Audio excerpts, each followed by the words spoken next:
the marginalization or the destruction of the African Guyanese community. I do not believe that they can succeed in destroying the African Guyanese community. But I do believe they have done a good job of creating dependence, of marginalizing, and creating a sense of hopelessness, which we need to rectify. It is in this context I would like to make my contribution to these discussions. I have with groups work out solutions, but I thought the best thing to do here is to attempt to bring elements of the political economy of domination and control into the debate so that we can address it and hopefully come up with solutions. In closing, I want to wish you the best for today and going forward. I did ask to leave. I did indicate that I was going to be coming from Dartmouth to here and then on to Linden. But I wanted to honor the invitation. And so with those words, I think I would have. I want to wish you all the best and to say to you, I am disposed to being involved in discussions on the African Guyanese community. And I want to say to the entire world, which I said in Buxton, representation of the African community doesn't make you a racist. Every community has the right to analyze its own situation and to come up with its own proposals. And I urge you not to worry when you are described as racist. You are not here to dominate any other ethnic group. We are here to discuss, analyze, and understand our domination and to expose it to the world and take actions to deal with it. I thank you.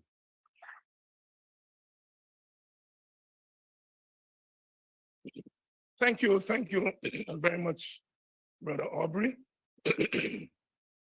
Thank you very much. The evolution of our community has meant that we've had to always throw up representatives with broad praxis. My students always ask me, why an African chemistry teacher will talk about John Coltrane in his chemistry class, or the historian talking about dance and cinema. And I often have to tell them that it is the nature of this society itself, that if you're coming up against a totalitarian system as enslavement and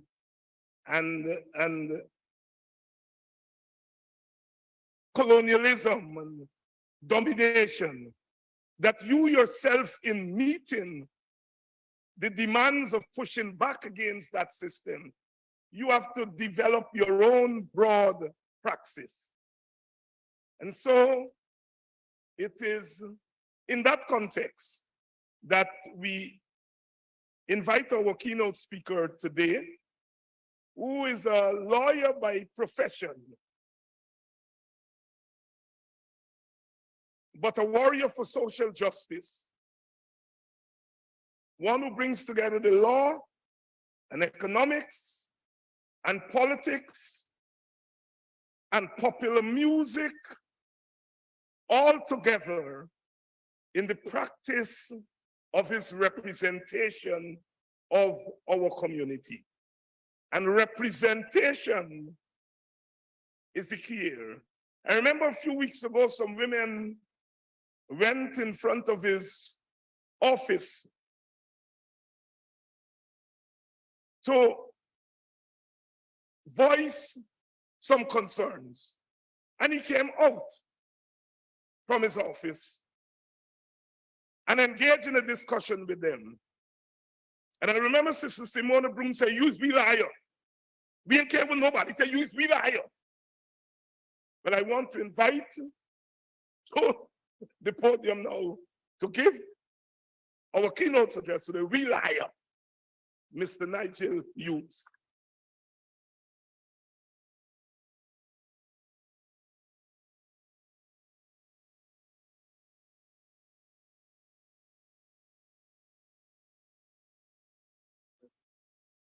Brother, thank you, thank you.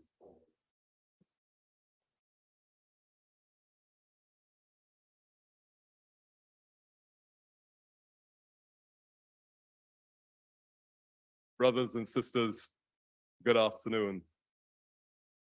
I want to take the opportunity to, as always, pay tribute and sacrifice to those that have suffered before us, those that have given their lives, and those that gave more than they had to allow us to be where we are today.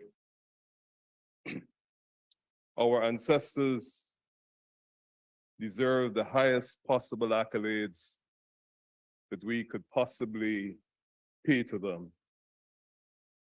I want also to salute today the efforts of those who are with us that continue the struggle in the most difficult of circumstances to ensure that never again do we return to that era where we were exploited. And I think it is important that we say thank you to them in their presence. I want to salute Dr. David Hines for his consistent struggle and battles on behalf of not only the African people, but on behalf of Guyanese for creating a better Guyana.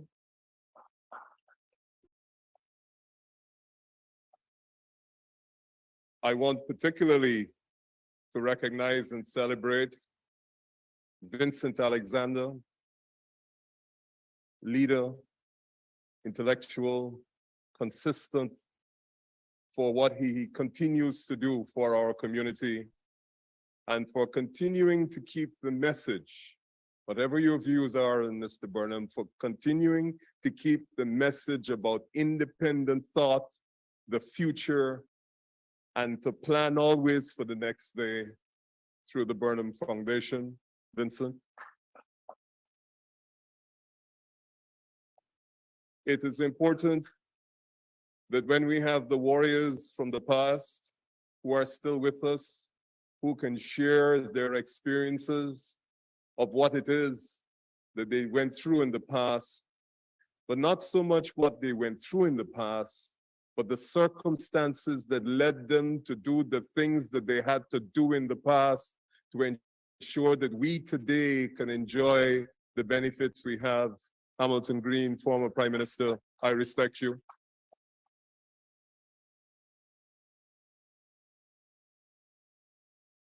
I think, and I say this in my personal experience, and I share it whenever I get the opportunity. I went to one of those, what you would probably call capitalist secondary schools, where the more privileged went to St. Stanislaus College. And it was amazing the impact, the propaganda that was not only hostile to Burnham, but that was personal to people like Mr. Green. It created an impact and an image and demonized these people. And it was only until several of us who went to that institution were afforded the opportunity not only of tertiary education, but of a different experience in Ghana, did we come to appreciate what was actually being done for our benefit that we did not see at the time. So I salute Vincent, Mr. Green, David, and I also want to salute those that didn't make it, those that were in the forefront, particularly the women of change in education. And I only mentioned this briefly before I come to what I really want to say today. Because education, and the leader of the opposition, Mr. Norton, mentioned it. But he mentioned it tangentially in terms of the consequence in 1992 of the reintroduction of fees for education. One of the greatest, for me, in my assessment, positive developments that impacted the African community and all communities in Guyana and reversed the vilest form of prejudice that existed was the introduction of free education in 1974.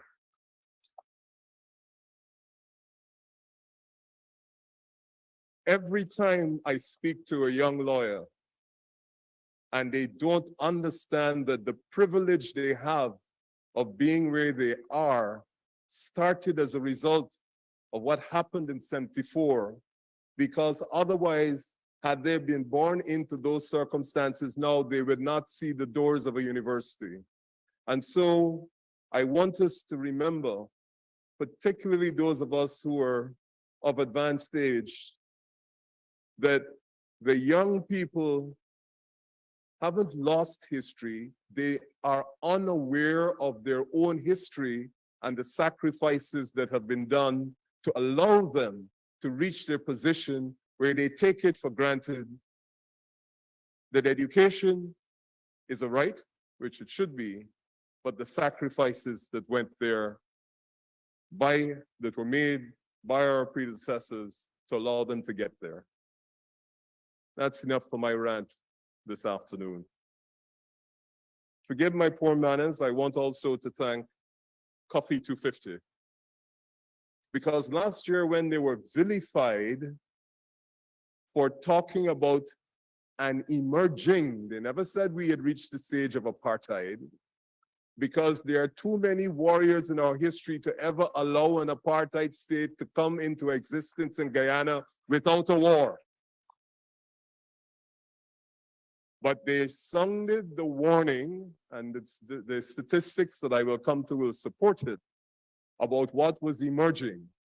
And therefore, it was a cry for us all to open our eyes to what is happening. We have been asleep for a long time. I come now to Article 15 of the Constitution of the Cooperative Republic of Guyana. Our Constitution.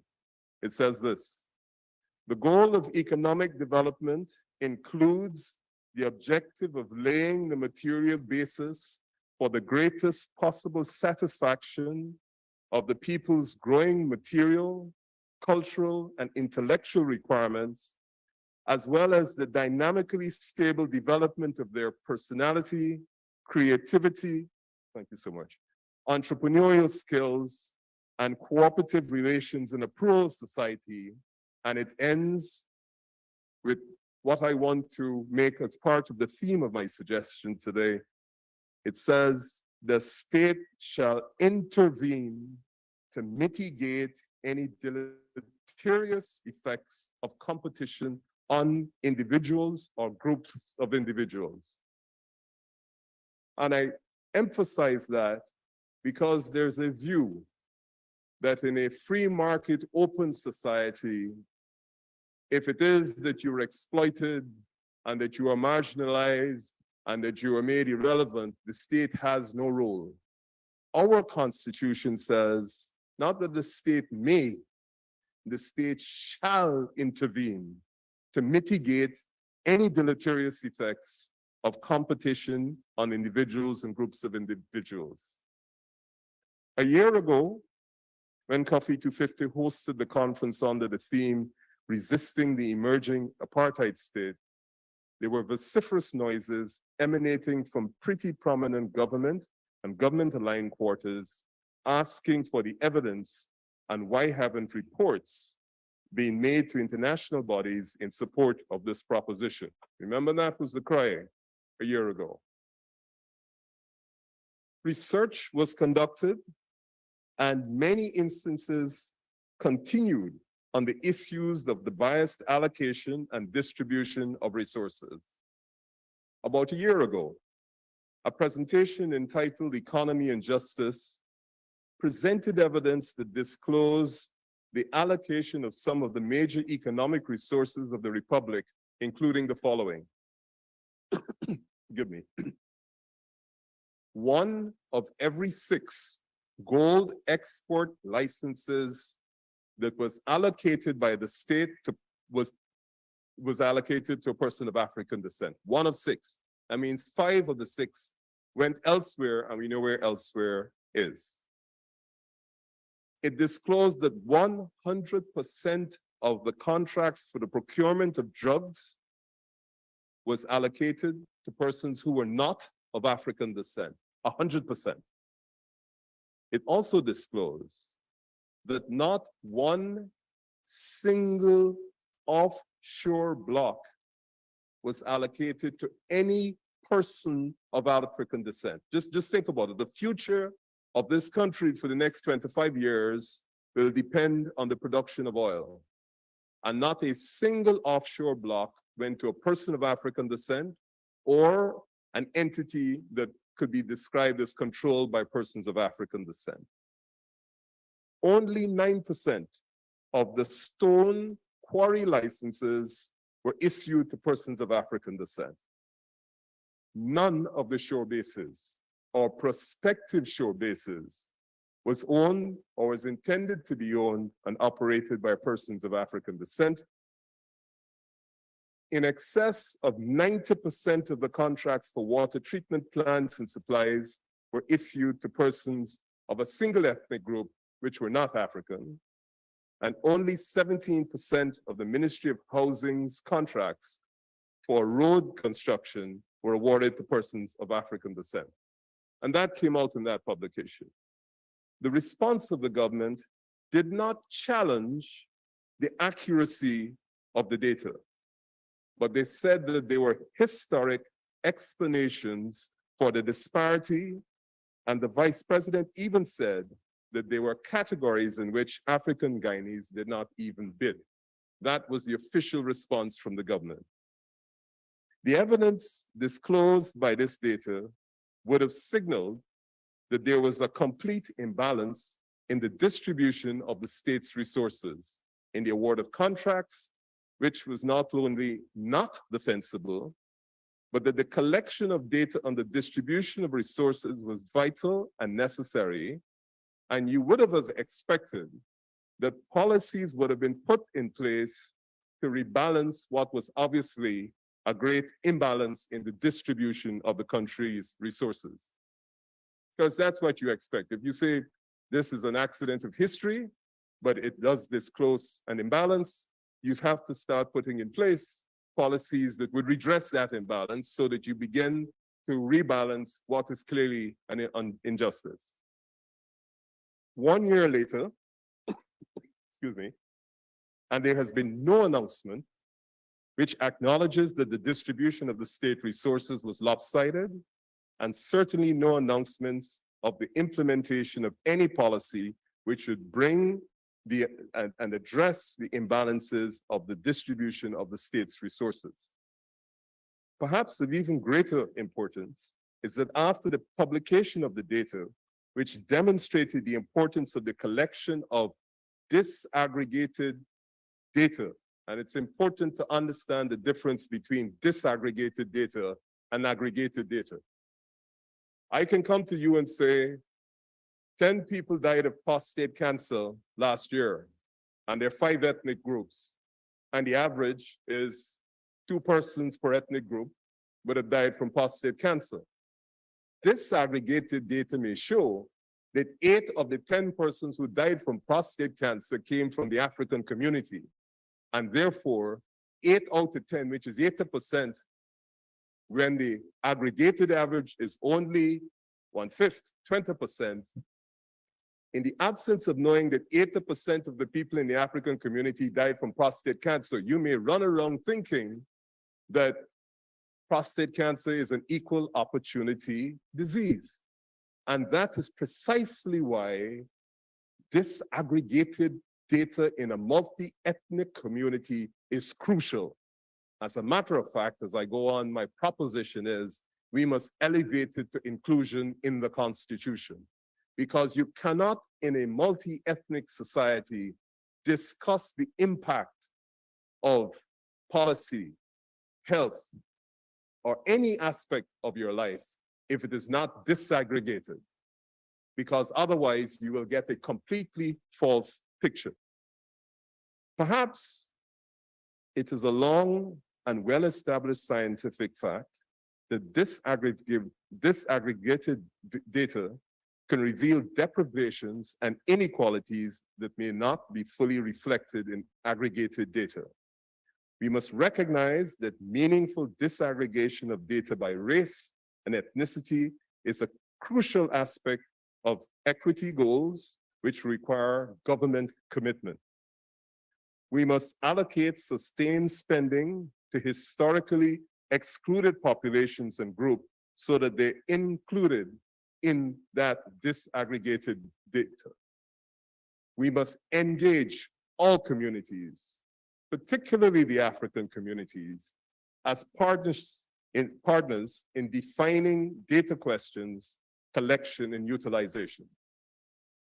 This would particularly help the indigenous community, because then the disparity between the spending on one community as compared to theirs would become particularly evident.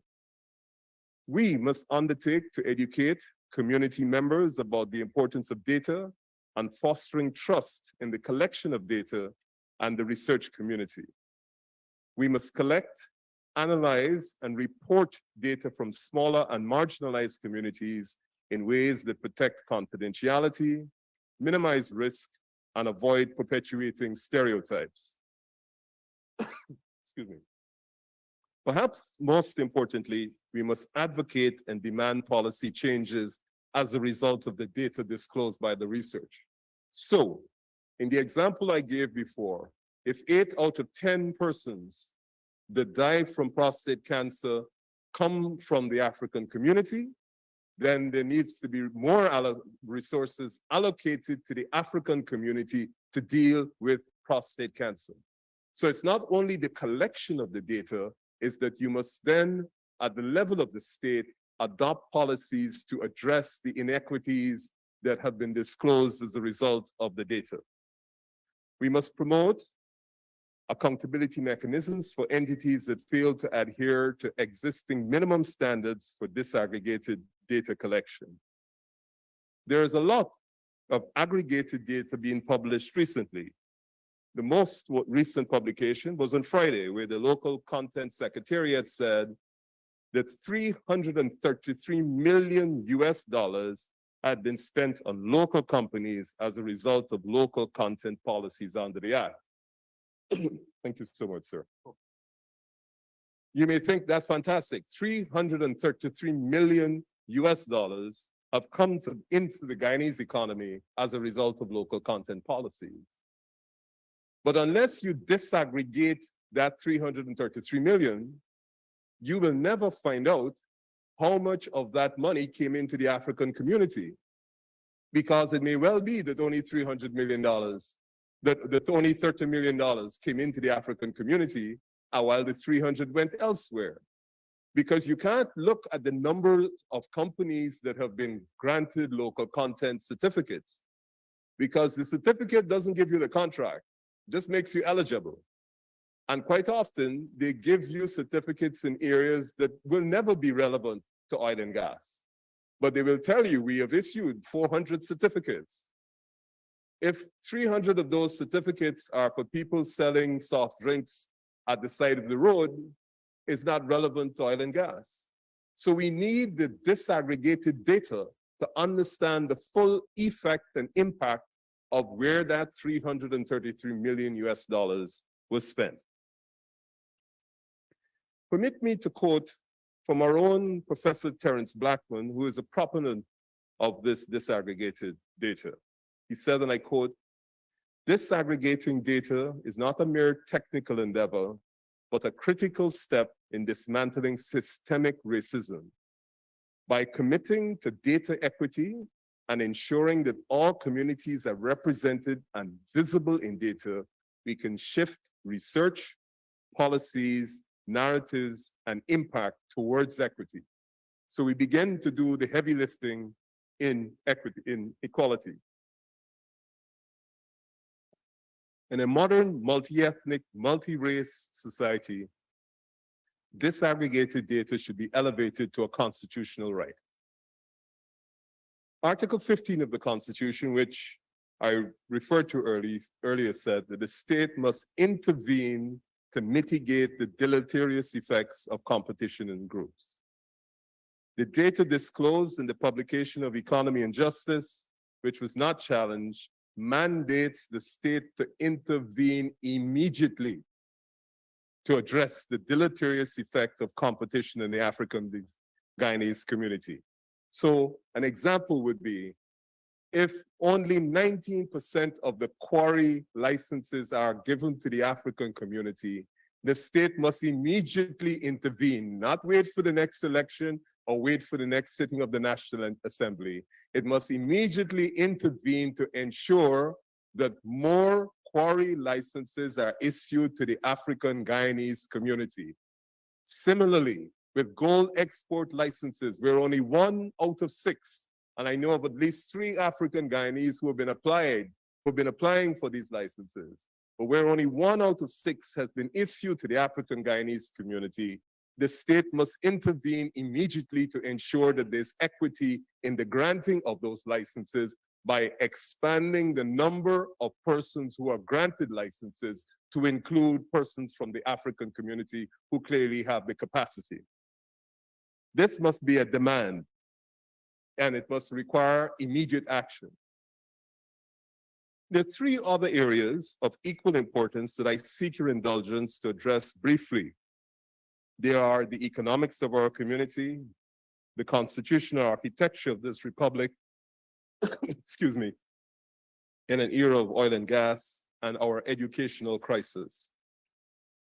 I think one can safely say that the current constitutional architecture in this country has either outlived its usefulness or is incapable of delivering any benefit to the citizens of this country in an equitable manner.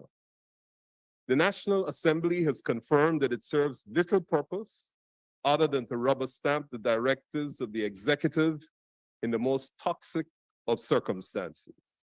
It rarely meets, and its subcommittees are of equal value. In an electorally divided society, which is reflective of our ethnic fault lines, the leadership of respective communities never meet, while the toxicity which exists between the communities increases daily. And you don't have to look very far into history where rival communities don't meet to find out what the consequences are. The transfer of all the executive power under the Constitution to the winner in a hopelessly divided society has been and continues to be most counterproductive. We should perhaps look at the historic data. There has never, ever been an era of unity in Guyana since independence, probably even before. And that's a fact. It's not a criticism of any previous leader. It is a fact of life. Our previous leaders have always been committed to the idea of unity. But the fact is, we have never had unity. We don't need to lament it, and I'm not asking anyone to explain it. What I'm asking is that we take it as a fact, just as how the sun will rise tomorrow in the east, we take it as a fact that we are not united, and we have never been united. And I want to proffer that the prospect of unity in the near future and in the medium future is a very, very dim prospect. So we're now waiting for Moses. We're in 2023. Let's accept there has been no unity and the prospect of unity does not exist. It's not the end of the world. What do you do with that information? We should accept this fact as the foundation to create what might be reasonably possible. So let's accept the fact that we don't see things the same way. we are not unified. If we start from the premise that trust has never been present, and the Vice President loves to say that all the time, trust must exist. It doesn't have to exist. In many places in the world, when often you go into business contracts, you don't go into business contract based on trust. You're going into it with your eyes open. And it's because you expect mistrust that you seek to protect yourselves in the provisions in the contract. So if we start from the premise that trust has never been present and is unlikely to be present in the short and medium term, then let's start to begin to construct a constitution which is not premised on trust. It should perhaps start with the principles of the rule of law, equality, equity, and justice as the systems which underpin the Constitution. Where trust is not a prerequisite, then constitutional arrangements should not be premised on the assumption that the government of the day will be capable of governing for all without having to satisfy some inbuilt connotation arrangements that it must secure in the majority of the views of the majority of the stakeholders. The concept of simple majority must be replaced by the requirements of supermajorities, so at least we ensure that most voices are heard before major decisions are undertaken and executed. The incentive under these new arrangements would be to achieve consensus and not what currently operates under the guise of democracy. If we have learned anything about our constitutional democracy, is you can be elected to discriminate as a legitimate consequence of an election every 5 years. So if I elect you, you somehow become empowered to discriminate against me merely because you have got elected once every 5 years.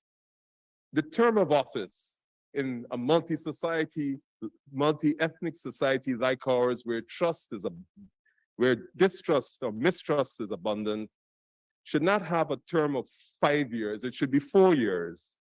5 years is too long a time for seething injustices, real or perceived, to be allowed to fester. National Assembly subcommittees should operate on the principle of supermajorities. Local government systems, which require an entirely separate consideration and discussion, and we don't have the time for it today, but if I were to recommend, I would certainly say Mr. Alexander has done work that is unparalleled in this relation. I come now to the African economic existence.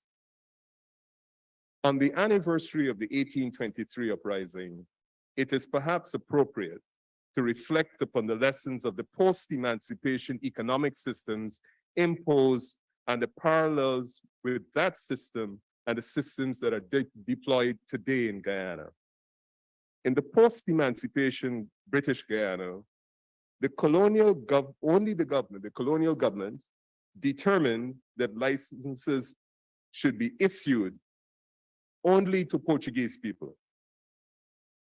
That is how the Portuguese people became the merchants. It wasn't by virtue of any greater skill. It was by virtue of the system that controlled the licensing and the permits.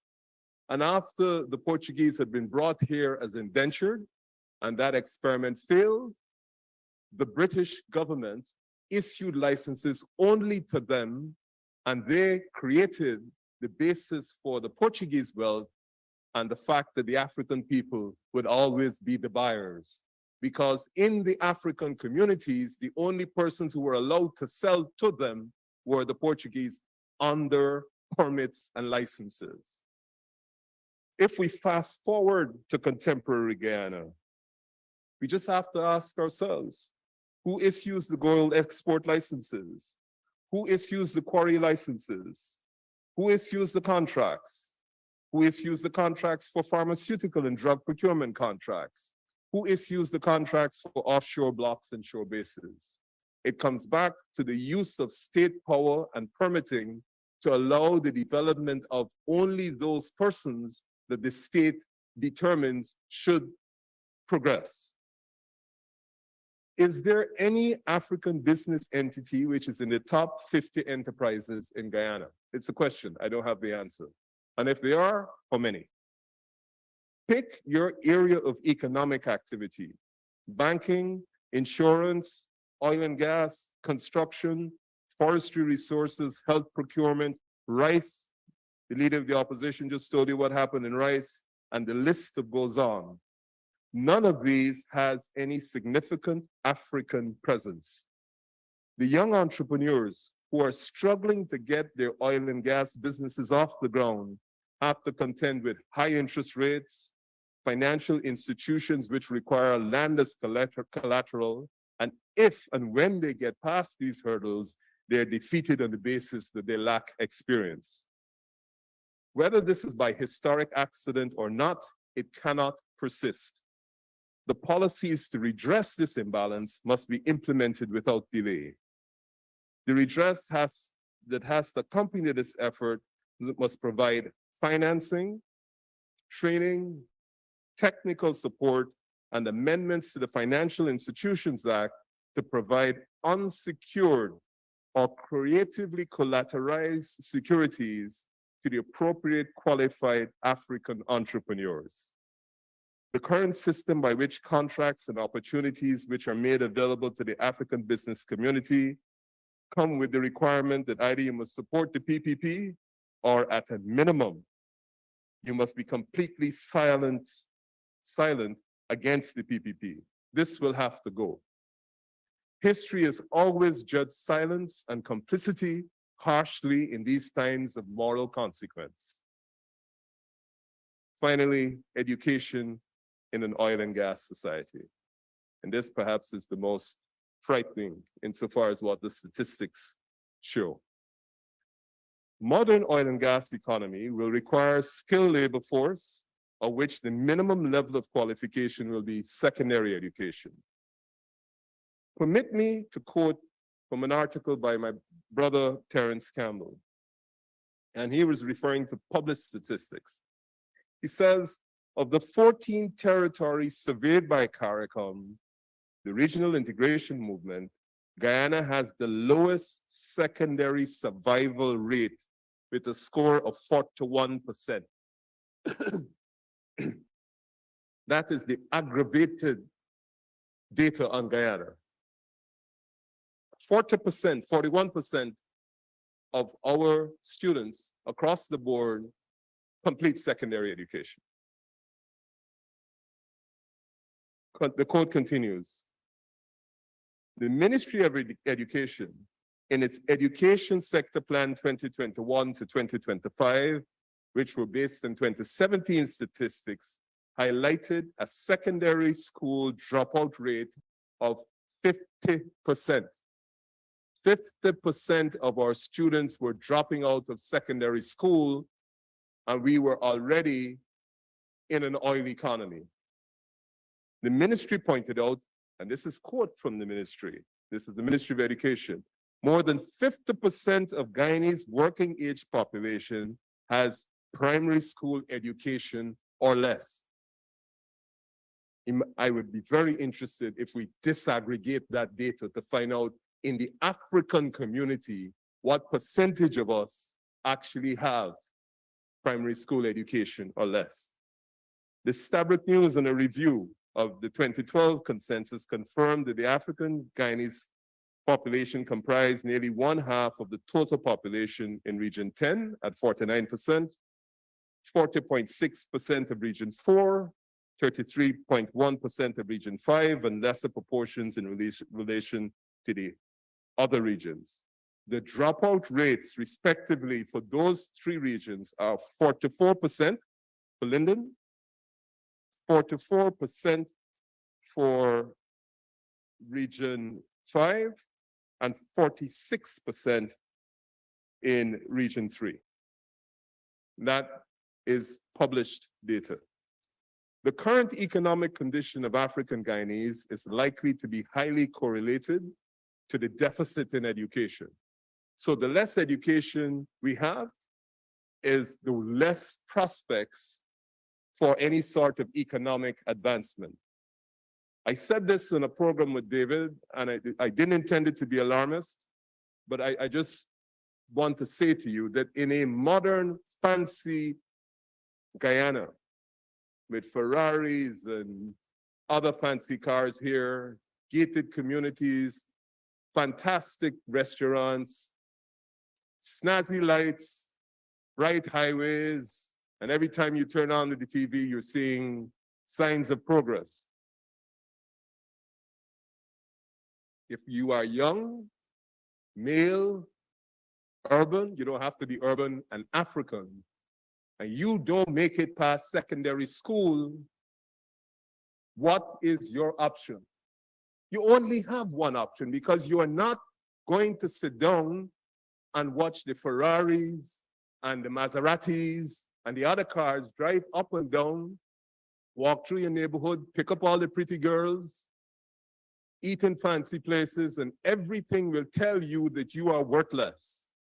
And the only sense that you will perceive and the only avenue that will be available to you to give you anything looking like respect is an AR-15 or an AK-47. And that is not a voluntary choice. That is an inevitable choice, because if you're going to participate, or if you want to participate in the wealth and you're not getting it legitimately, you are going to take it illegitimately. So we are condemning our young male Africans in particular who do not finish secondary school. And right now, the statistics say they're 50% to crime. We don't have to go further than Jamaica or Trinidad and Tobago to understand that once, and I see Mr. Conway here, once you head down the street of armed robberies and gated communities and kidnapping, you don't have a moment where you suddenly find Jesus and turn around. It never happens. We can speak to our Jamaican sisters and brothers. They have tried everything under every administration. GLP, PNP, and they have not been able to address crime to the extent that we saw that the Prime Minister of Jamaica, who was the Prime Minister for Tivoli Gardens, which was controlled by Dudas, the Prime Minister was actually controlled by Dudas. He could not send any law enforcement agency to arrest him unless Uncle Sam demanded it. And as a consequence, what happened? The Prime Minister of Jamaica had to resign because the warlord for Tivoli Gardens had to be extradited. Now, Jamaica might have seemed like a distant prospect to us before oil and gas. It is coming to us like tomorrow is coming to us. And if we don't address this now, particularly on the educational front, we are going to be in perpetual crisis. Now, nobody escapes this crisis. This is not going to be only a crisis for the African community. Everybody will be affected by this. And so I want to recommend that fully funded policies and efforts for African Guyanese should be implemented as follows. Financial support to ensure the mandatory attendance at school. The implementation of relevant TVET and TVOT programs. Implementation of remedial education programs at the primary and secondary levels, because we have to salvage those that have already fallen off the path. Implementation of large-scale adult remedial education programs, because even if we might not have had the opportunity to be able to take advantage of the future, we have to be able to have the skills. And so those are my recommendations. But I am aware that my good friends at Cuffy 250 said, today the subject is the state of African Guyanese in a one-sided one Guyana. But I think we missed the memo. It's not one Guyana. The government position is we own Guyana, and it don't include us. Their policy is not one Ghana, it's that they and their supporters own the country. I thank you very much.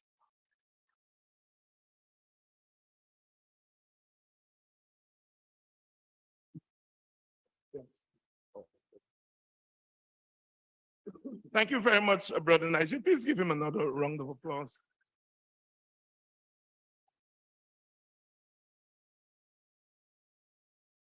What we're going to do now is we're going to have a panel of presenters, and I invite them to come on stage now. Mr. Vincent Alexander, Mr. Kimani Nehusi, Sister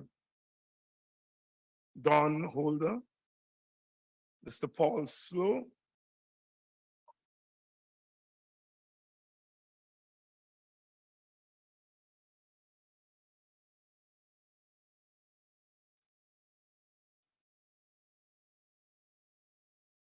is Mr. Slow here?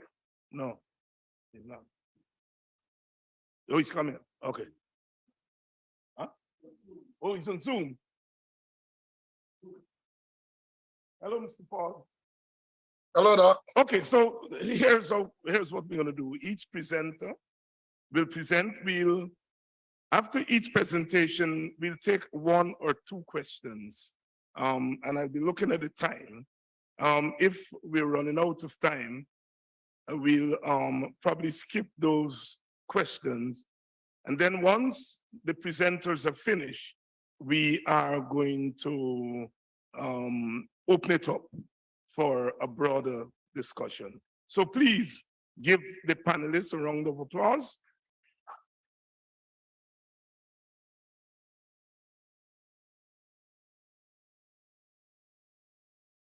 And we'll start the ball rolling with Brother Kimani Nehusi, who will address the question of recognition. And this is one of the areas that has been identified by the United Nations in the international decade, the people of African descent. Brother Kimani Nehusi via Queenstown and Buxton, because he has citizenship of both villages. Brother Kimani.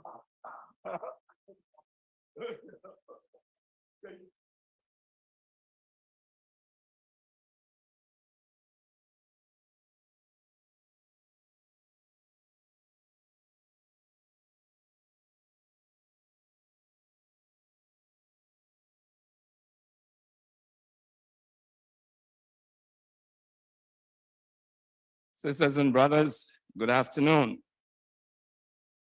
Good afternoon also to those who are looking and listening on Facebook, Zoom, and other spaces in cyberspace. I want to begin by thanking Cuffy 250 for putting on this occasion. And not just merely putting it on this time, but for persisting in carrying this on every year. Our ability to continue to do things on behalf of our community, and especially to institutionalize our responses to our environment, is a measure of our success. And I hope that one of the things I'm going to point out is that the system that oppresses us has specialized in trying to disrupt and erase our institutional development. And you've had examples of that from the leader of the opposition and from Brother Nigel, who spoke to us before. I want also to thank my fellow panelists for helping to make this occasion one that I am quite confident will continue, and this is in the light of the 2 previous presentations, to be informative and therefore to help to address the needs of our community. I've been asked to speak on the question of recognition. And what I'm hoping to do is to ask ourselves and answer the question, recognition of whom or what? And I venture to say that the answers to those two questions look at the fundamentals of ourselves. Those things without which no group of people can ever get near to becoming what they need to be, much less what they could be. And it is very important that as we ask ourselves this question, who are we? What are we? Where do we come from? How did we get here? And therefore, what's in our interest? What must we do? We have to begin by placing ourselves in the full and complete historical and cultural context of ourselves. Part of our problem is that we have been miseducated on many fronts. And we're going to come back to repeating questions on education, I'm certain. But who are we involves a response that addresses our history and our culture. The word is identity. We need not bother ourselves and go deeply into what identity is. I think we all know. It's something that's so fundamental, the concept of ourselves, that without it, we wouldn't know what our real interests are. Without identity, we will be like rudderless ships upon a stormy sea. Any breeze will take us where it wants us. Today we might be Catholic, tomorrow we're Adventist, next day we're Rasta, 2 days after we cut off our locks, we are, all over the place because we're rudderless. We don't have a center. That comes from not knowing who we are. How did we get here to Guyana? Where do we come from? Where did our people's story begin? Even to know the answer of those questions in a most elementary way, without going into the large details, is a huge help for us. But the system that oppresses us, and I hope to demonstrate this, has specialized in disrupting our story, of cutting us off from our history. So we don't know who we are. And because we don't know who we are, we do not know what our genuine interests are. And because we do not know what our genuine interests are, we cannot defend them and we cannot advance them. We're up a stream without a paddle. And our resurrection starts with the recognition of our condition and taking back ourselves, our minds. Now, let me say something else. Identity is not nationality. Identity is not nationality. Too many African Guyanese have been confused on this question. We believe in a nonsensical proposition that in order to be one people, one nation with one destiny, we cannot be African Guyanese or we cannot be African. We have to be some kind of nebulous thing And we've become very defensive on saying we're Africans. Well, to be African is to be your identity. It's not your nationality. Your nationality is Guyanese. And let's go a bit further and deeper. Anytime you mess with somebody's identity, you mess with them in a very fundamental way. And if you don't believe me, look at ourselves today. We're in a massive confusion. We're going backwards while other people are going forward. And big part of the problem, if they could fix one single thing about us, and you fixed our identity, the rest will correct itself. You could change your nationality. I could leave Guyana, as I did, go to another country, qualify for residence permit, get their passport. I'm a national of that country, United States, Trinidad and Tobago, Jamaica, wherever. I could have 2 or 3 nationalities simultaneously. But the moment you begin to mess with my identity, this is fundamental. This is really serious. So anybody who is changing their identity or had their identities changed is in a real trouble, a real spot of bother. Because like I said before, your identity is what locates you in place and time. Your identity is what tells you what's right for you and what's wrong for you. Your identity tells you where you have been. Your identity tells you where you are. And your identity tells you where you need to go. There's an African wisdom saying that says, if you know the beginning well, the end will not trouble you. If you know the beginning well, the end will not trouble you. I'm a member of a department of Africology. Some say it's the leading department in the world in the study of African people. And we study African people from the points of view of African people. And two big principles we make is that you place the history, you place African people in our entire history and in our culture, if you really want to understand us, our behaviors. So let us ask ourselves this question. Again, who are we? We're an African people. How do we relate to history?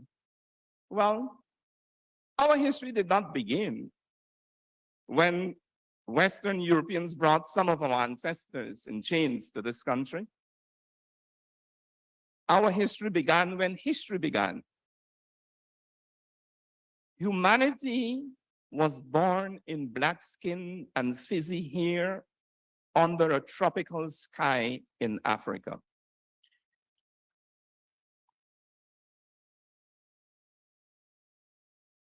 The first human beings were Africans. And it is African people who created human culture, the values that we call human or humanistic today. It is African people who created the first civilizations in the world. An African state, Kemet, ancient Egypt, led the world for over 3,000 years. What are the consequences of this for us, of knowing this? Why do most of us don't know this? These are important things for us, but I want to rush on and say this. What happened? African people were doing great things, building the pyramids, building temples, damming rivers, changing the course of rivers through emboldening, draining marshes, all kinds of fantastic things, doing brain surgery and so on. And we're talking about thousands of years ago. So what happened? The answer is a single word, the Maafa.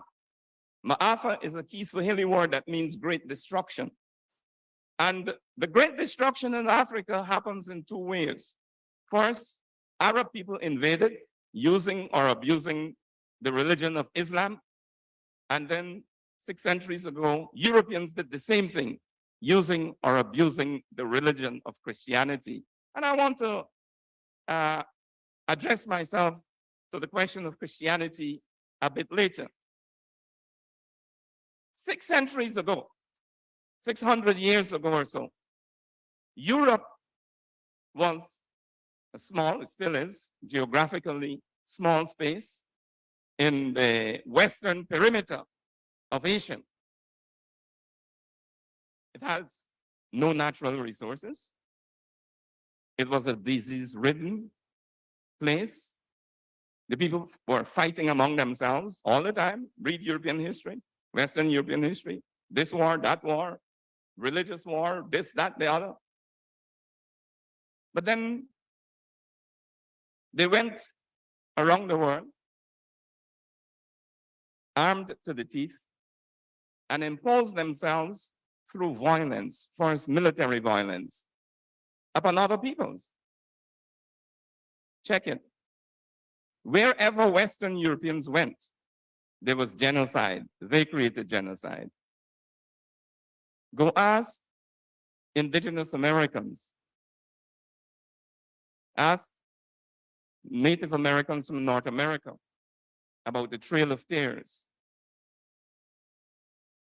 Ask the Chinese about the Century of Humiliation. Ask the people of India about famines created by people like Winston Churchill that kill millions.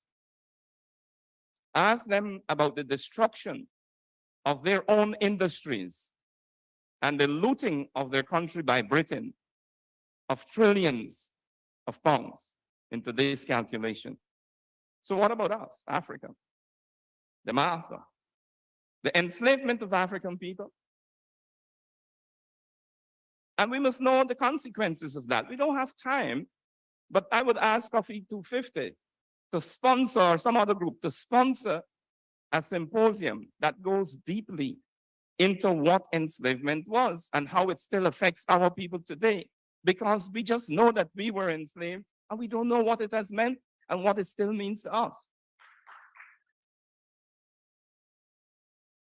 We have to talk about the intergenerational traumas. We have to talk about how people try to make it into our shame when it's really their shame. They're the ones who behaved in this barbaric manner. We have to take possession of our history and know what happened to us. The consequences for us and for the continent of our ancestors still live among us. Europeans use physical violence and violence in every sphere, spiritual wickedness, economic warfare, they're still at it, to subjugate African people. But every time we revolted, and we did that all the time, their ultimate resort was to military violence because they always held and make certain that they held the edge in that regard. Check our history and you're going to see. Political murder of transformative leaders, invasion of countries, all that is part of it. So enslavement, colonialism, neocolonialism, etc., are names given to different aspects of a system organized by Western Europeans to exploit other peoples. And our concern is with African people and more precisely African Guyanese today. So those are different manifestations of the same system of historical oppression and exploitation imposed by Western Europeans in a series of empires. The Portuguese had theirs, the Spaniards, the British, the French, Germans for a little while, and the United States of America. The current hegemonic force, the US empire, is the one that rules some of the world today. And it's being challenged by tectonic shifts in the international neighborhood. And this is what plugs into contemporary history. But I just want to say that the United States is the most recent of a series of European empires, Western European empires. In this case, the location, the land base, is not in Western Europe, it's in North America, but it's still a Western European empire. So what's the sum total of all of this? What do we need to recognize from this? Well, here it is. We still inhabit colonial structures. We, African Guyanese people, still inhabit colonial structures because colonial structures still inhabit us. It doesn't matter which structure, which system you're talking about. The economic system that oppresses us was shaped by the colonial state. Our mental awareness, our minds was shaped by the colonial experience. I'm going to come back to that in a moment. Our social system, it doesn't matter which one you look at. It came out of that colonial moment and has been maintained. The structures have been maintained. It might be a change here and there, but for all intents and purposes, we are still dominated by systems set up centuries ago in our past. It's quite a long story to describe how that has been maintained. And Brother Nigel gave you some of the facts about the Portuguese and how they came to wealth, comparative wealth, and African people remain without wealth. It is African people who invented the retail trade in this country. Let me say this. African people invented the retail trade in this country. And Portuguese and other people were deliberately promoted to middle-class status while Africans were oppressed, prevented from attaining middle-class status en masse. A few of us managed to do that, but not in terms of wealth. And how did this occur? It wasn't only the license, the liquor license and so on. The tax system was used against us. The education system, so-called, was used against us. The religious system, Christianity, many of us have a thing about Christianity. We say, don't come between me and my God. And we refuse to examine Christianity. But one of the things I'm recommending is that African people have a new and a different relationship with ourselves and with all institutions, including the church. Think about it. How did the church, the Christian church, get into our lives? It was introduced during the time of enslavement. And it was introduced to enslave us in the most fundamental way, mentally, to tell us turn the other cheek, not to fight. Think about this. If somebody has kidnapped you and subjected you to the horrors of the barracoons, the Middle Passage, and plantation labor, could rape you, your mother, your brother, your sister, anybody, and this happened on the plantations regularly.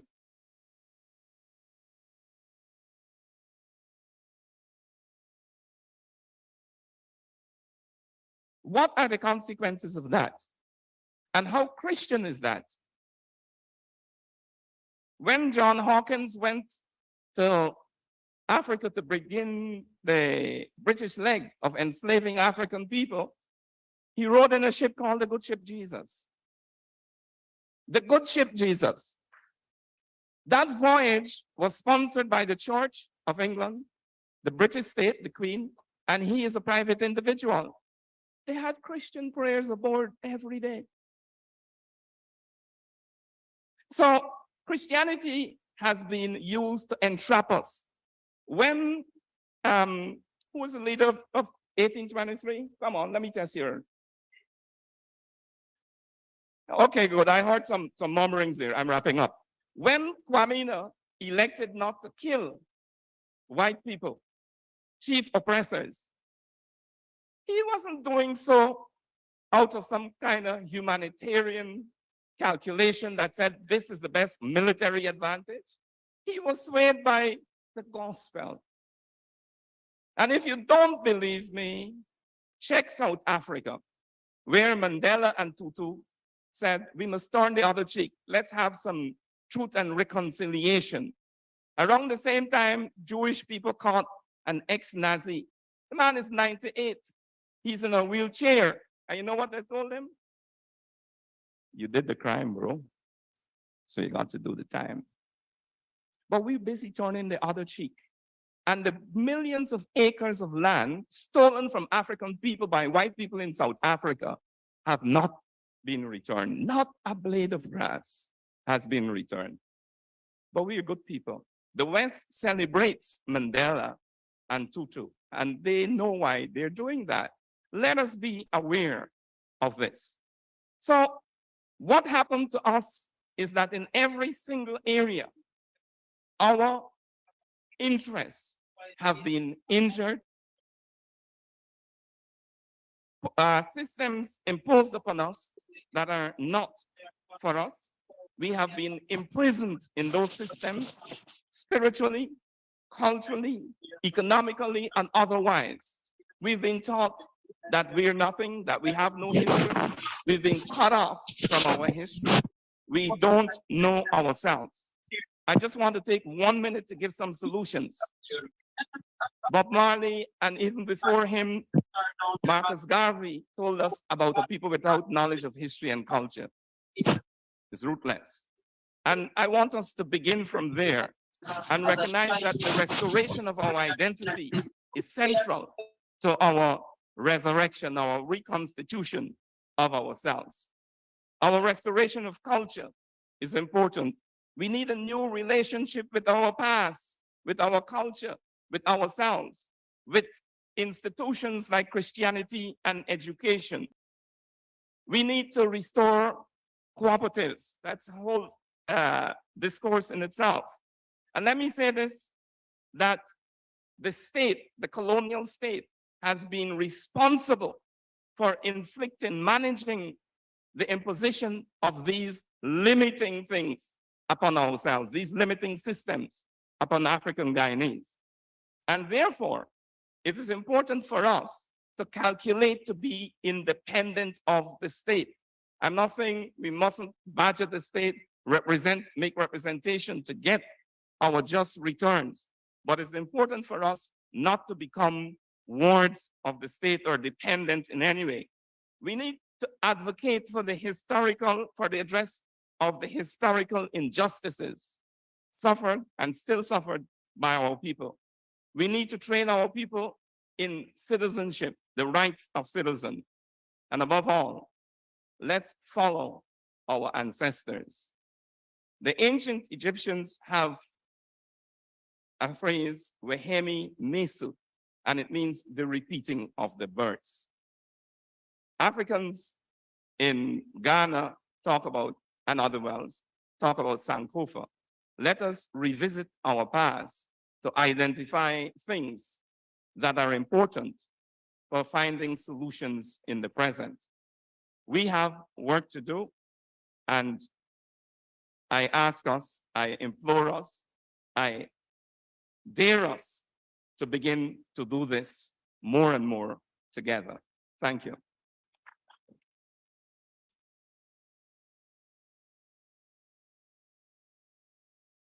Thank you, Brother Nehusi. And we're going to skip the questions for obvious reasons. The next presenter is going to be Vincent Alexander. Then we move to Mr. Paul Slow, then Sister Holder Kush, yes. And right. So Vincent, Mr. Paul Slow, then Sister Kush, and then we're going to open it up for general questions because we're running a little bit behind time. Thank you. Let's welcome Vincent.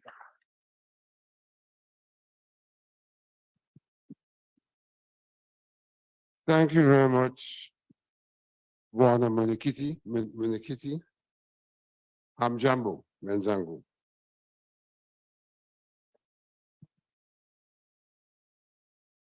I have been asked to speak about the state of things in this decade from the perspective of Ipadaji.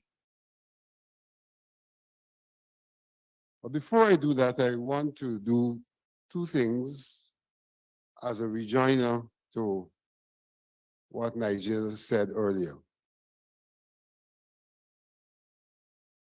Nigel recognized certain persons for the work they're doing. And like a good African, in a state of humility, he omitted himself. So I would like to join him.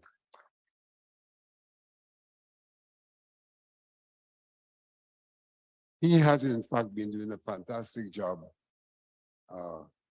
in the course of this struggle that we're ensuing. He made the point about the importance, and it's been made repeatedly, the importance of education and the significance of free education in 1974. And I always like to take the opportunity when the question of free education is mentioned to share with people my own experience. When I did common entrance, I qualified to go to one of the paid schools. And in fact, in those days, all of the schools were paid, though some people got scholarships to 5, QC to St. Joseph. But all of the schools were paid schools. And I qualified for tutorial high school. I couldn't go because my mother, I didn't say my parents, right? My mother couldn't afford to send me. And so I stayed back in primary school for one additional year, wishing and hoping the chance would come for me to be able to go to high school. That chance only came because the next year I sat every entrance exam across the country, every entrance exam. I passed all of them. And Chatham, a school that no longer exists, gave me a partial scholarship. The fees was $40 a term. My scholarship was $15 a term for the first 3 years. And my big sister, who has just started to teach, says, the fact that I demonstrated a desire to go to high school, that she will pay my fees from her salary. And that's how I went to high school. So I have a tremendous appreciation and understanding of what free education means. And find it unacceptable when I've had cause to read in our papers in the past, some of the elites criticizing free education because they could have afforded education, and they don't know that free education can be compared to quality, good or bad education. Can only be compared to not having an education. I think we need to understand that.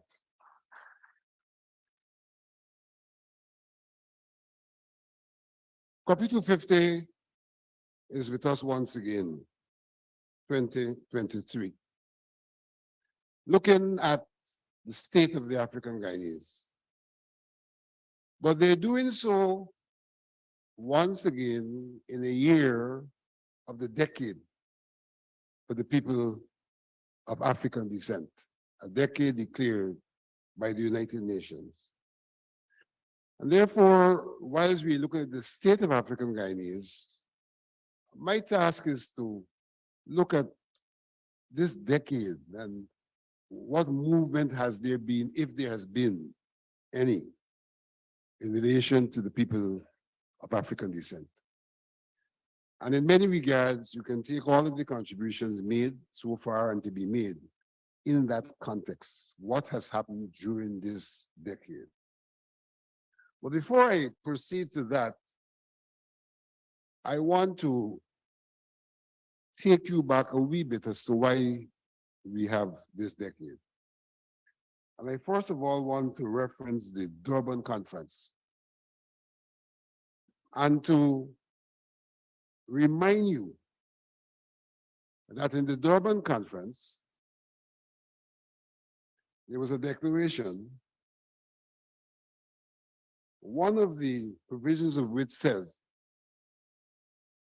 recognizing that failure to combat and denounce racism, racial discrimination, xenophobia, and related intolerance by all, especially by public authorities and politicians at all levels, is a factor encouraging their perpetuation, the perpetuation of racism, racial discrimination, xenophobia, and related intolerances. That was one of the clauses in the Durban Declaration, a declaration that led to the decade. Another clause says, reaffirming that states have the duty to protect and promote the human rights and fundamental freedoms of all victims, and that they should apply a gender perspective, recognizing the multiple forms of discrimination which women can face, and that the enjoyment of their civil, political, economic, social, and cultural rights is essential for the development of societies throughout the world. And replacing gender there, in this instance, to cater for all beings. Here is what that Durban Declaration said. And so we ask ourselves, what has occurred? Has there been change? What have our politicians and public authorities been doing in relation to this call by the Durban Declaration? We can attribute to the United Nations the declaration of the decade with specific objectives. One, to strengthen national, regional, and international action. National, regional, and international action, and cooperation in relation to the full enjoyment of economic, social, cultural, civic, and political rights by people of African descent, and their full and equal participation in all aspects of the society. Two fundamental things there, enjoying the rights and full participation. Two, to promote a greater knowledge of and respect for the diverse heritage, culture, and contribution of the people of African descent to the development of societies. And three, to adopt and strengthen national, regional, and international legal frameworks in accordance with the Durban Declaration and the Program of Action and International Convention on the Elimination of All Forms of Racial Discrimination, and to ensure their full and effective implementation. This is what was intended, starting with the Durban Declaration, coming on to the United Nations Declaration of a Decade for the people of African descent. It is These objectives that inspired the formation of IPADG in pursuit of the objectives.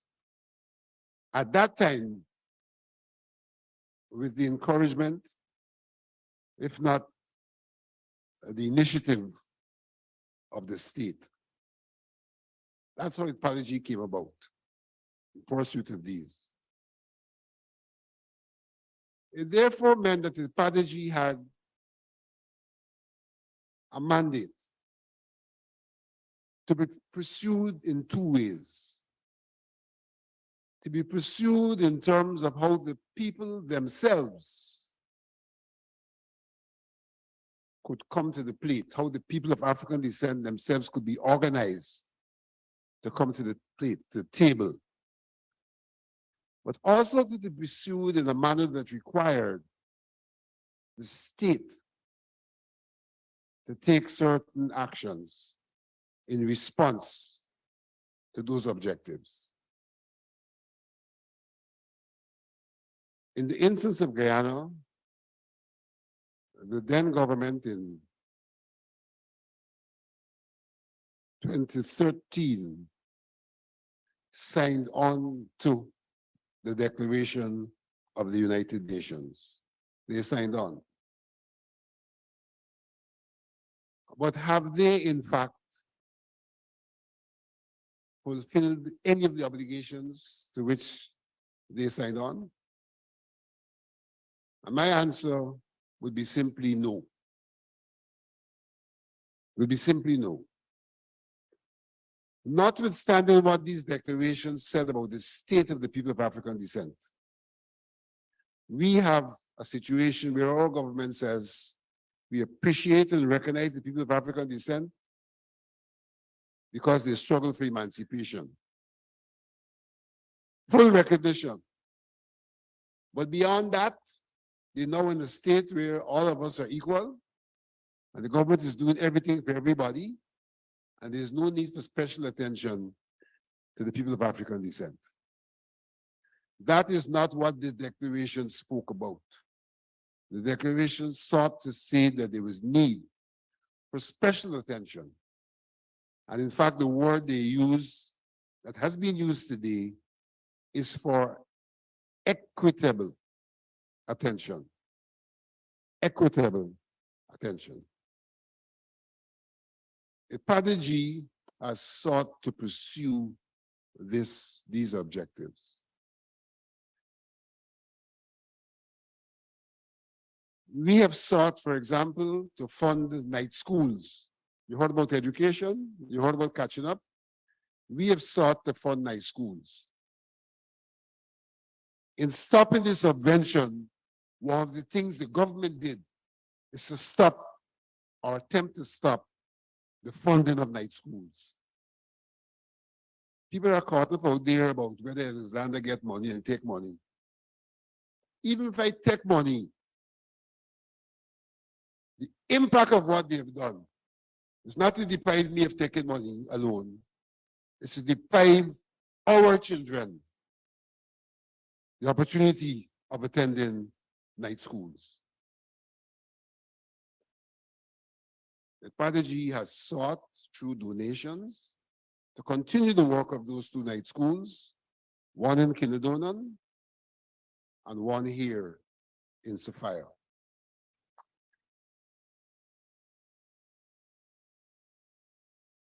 And we have to be grateful to those teachers who've said to us they understand the plight of IPADG and the children, and they don't hassle us for payment, though we try to pay them whenever the money is available.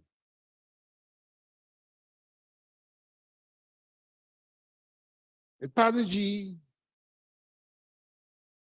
has made a submission for the training of seafarers, a program to train seafarers. That's the lower level of the oil and gas and the maritime industry.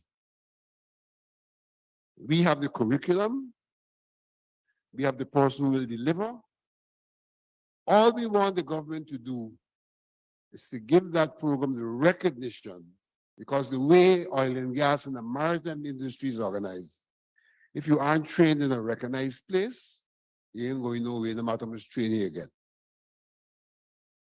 We have sought to use GITC as the conduit for that purpose. That proposal is languishing. It had nothing to do with the subvention, but it is today languishing in the education system for want of action, where we want to train young people. Like we did when we first came on board. It's almost an untold story that we got funds from basic needs, and trained 50 auto electricians at GITC at no cost to them. 50 of them were trained in our very first, I think it was our first year, 2018, 2019. Ipadaji has approached the last and present government on the question of the teaching of history and the manner in which it's taught in our schools. We approached them at a time when they were doing curriculum reform.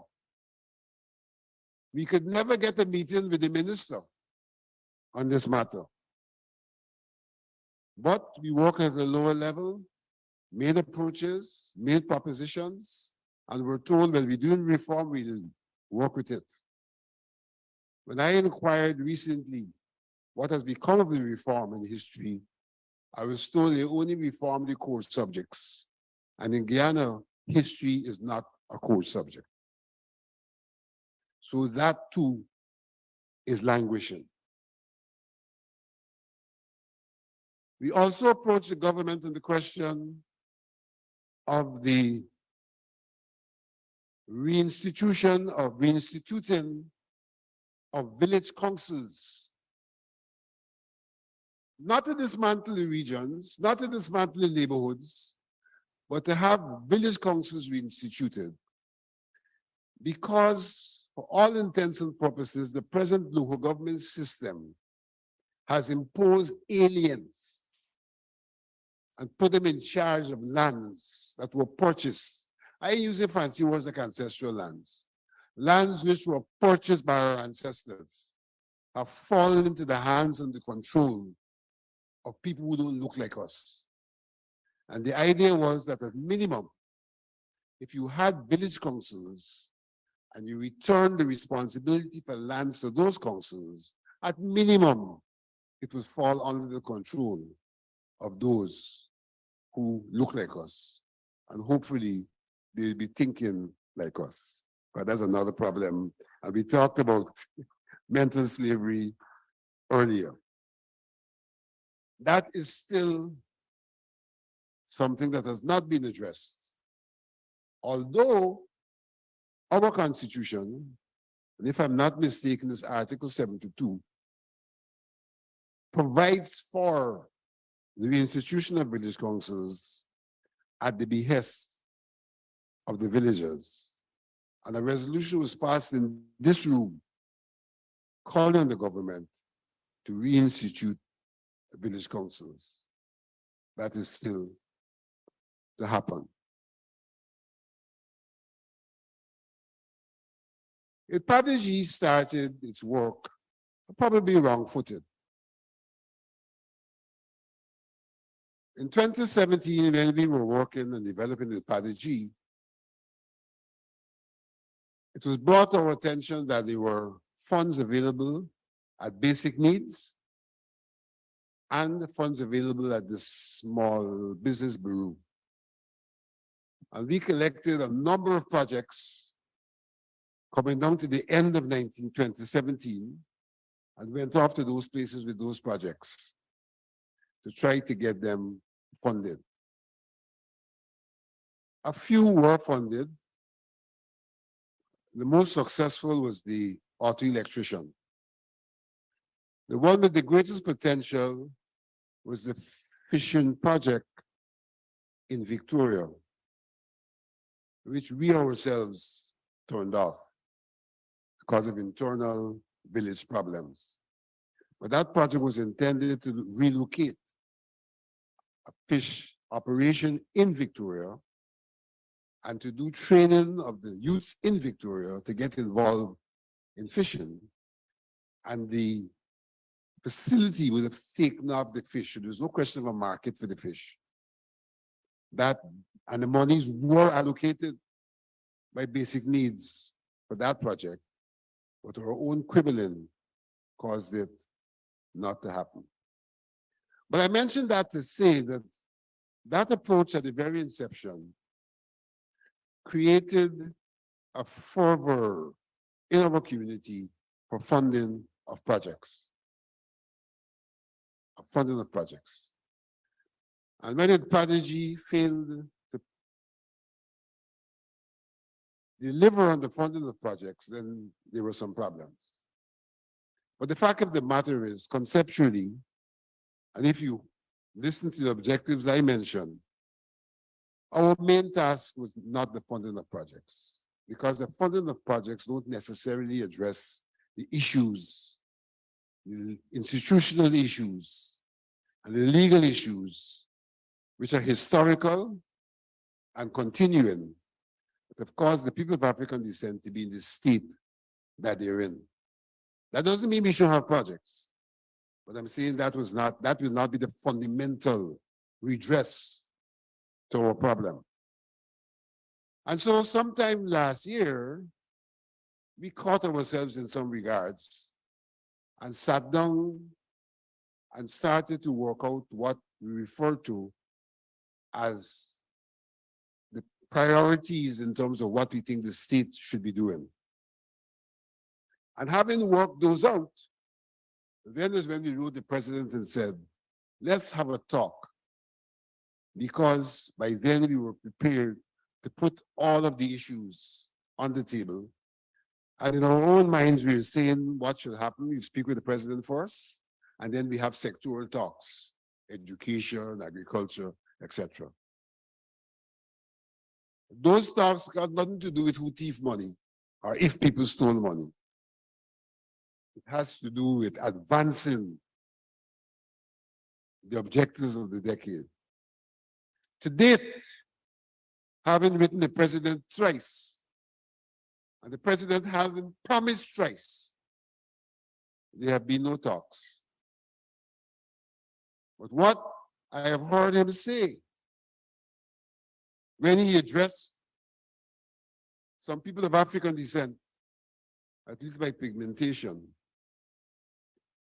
at State House, is that he will be speaking to the people directly, to the communities directly.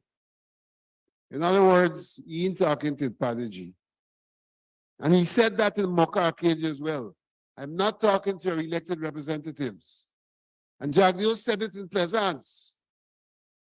I ain't talking to the council. And so what we see is a government that is refusing, in the circumstance of even a constitution that says they must talk. You have heard about Article 14. And if you go to Article 13, that article tells you the obligation the state has to speak with the people about matters that affect them. And we're living in a state that openly and blatantly refuses to have the conversation in the decade on matters about the decade. And so that is really the problem we have got to confront at this time. How do we bring the state to the table? How we ensure that the state takes its obligations, legal obligations, moral obligations, inherited obligations, because it's the successor state of those states that brought us to where we're at. How do we get them to the table to do what they should be doing? How do we get them to understand that the narrative of equality does not reflect the reality of Guyana? That the reality of Guyana is that the people of African descent, as has been told to you today already, have been affected by historical systems and policies that has disadvantages us, not only materially, but in the worst case, psychologically. And that there is need for the redress because we have inherited all of the consequences of those policies, in as much as the policies are still continuing. Nigel mentioned the continuation in terms of how contracts are distributed. It has nothing to do with equity. Who got money got luck, or who got money get bargain. That's what the Northman they say. Who got money get bargain. Black people got money, they can't get no bargain. So who get money get bargain. So colleagues, my little presentation is all about the fact that we've embarked upon a decade.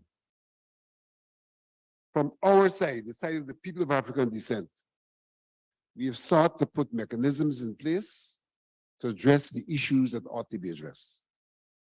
But that these issues cannot be addressed outside of the state.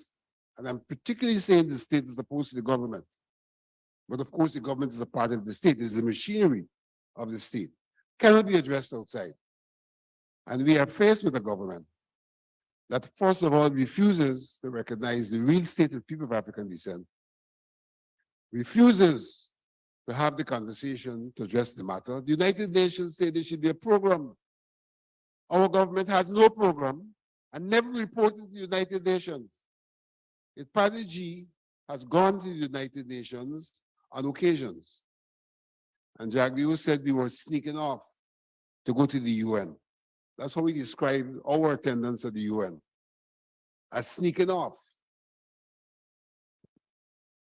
But having sneaked off 2 times, when the 3rd meeting came in the UN in New York, they sent the Minister of Tourism. They didn't send the responsible minister. The same minister who turned up the other day if it knew something. That is the African minister, the Minister of Tourism. They sent the man from the ERC, who should be solving the problem in Guyana, went to make an excuse for the government. And they sent one of our own to the UN to tell the UN not to say what the program is, not to report as they should report, but to say don't listen to these other people who sneaking off to come and speak with you. So that's the situation we're faced with, an attempt to erase from the face of the Guyanese landscape the body of people who are trying to represent the interests of the people of African descent. And by that consequence, to also negatively impact, if not erase, the issues of the people of African descent from the agenda of Guyana. Thank you.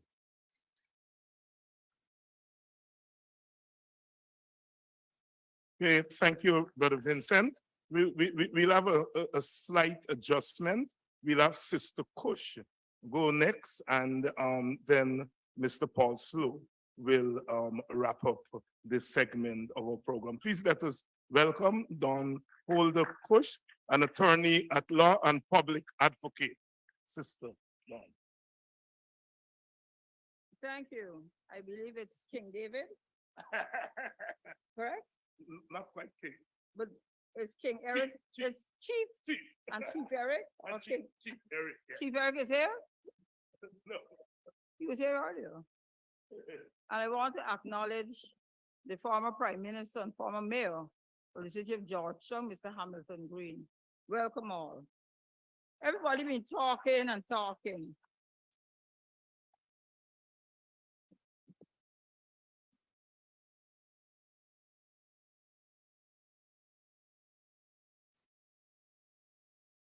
You hear it?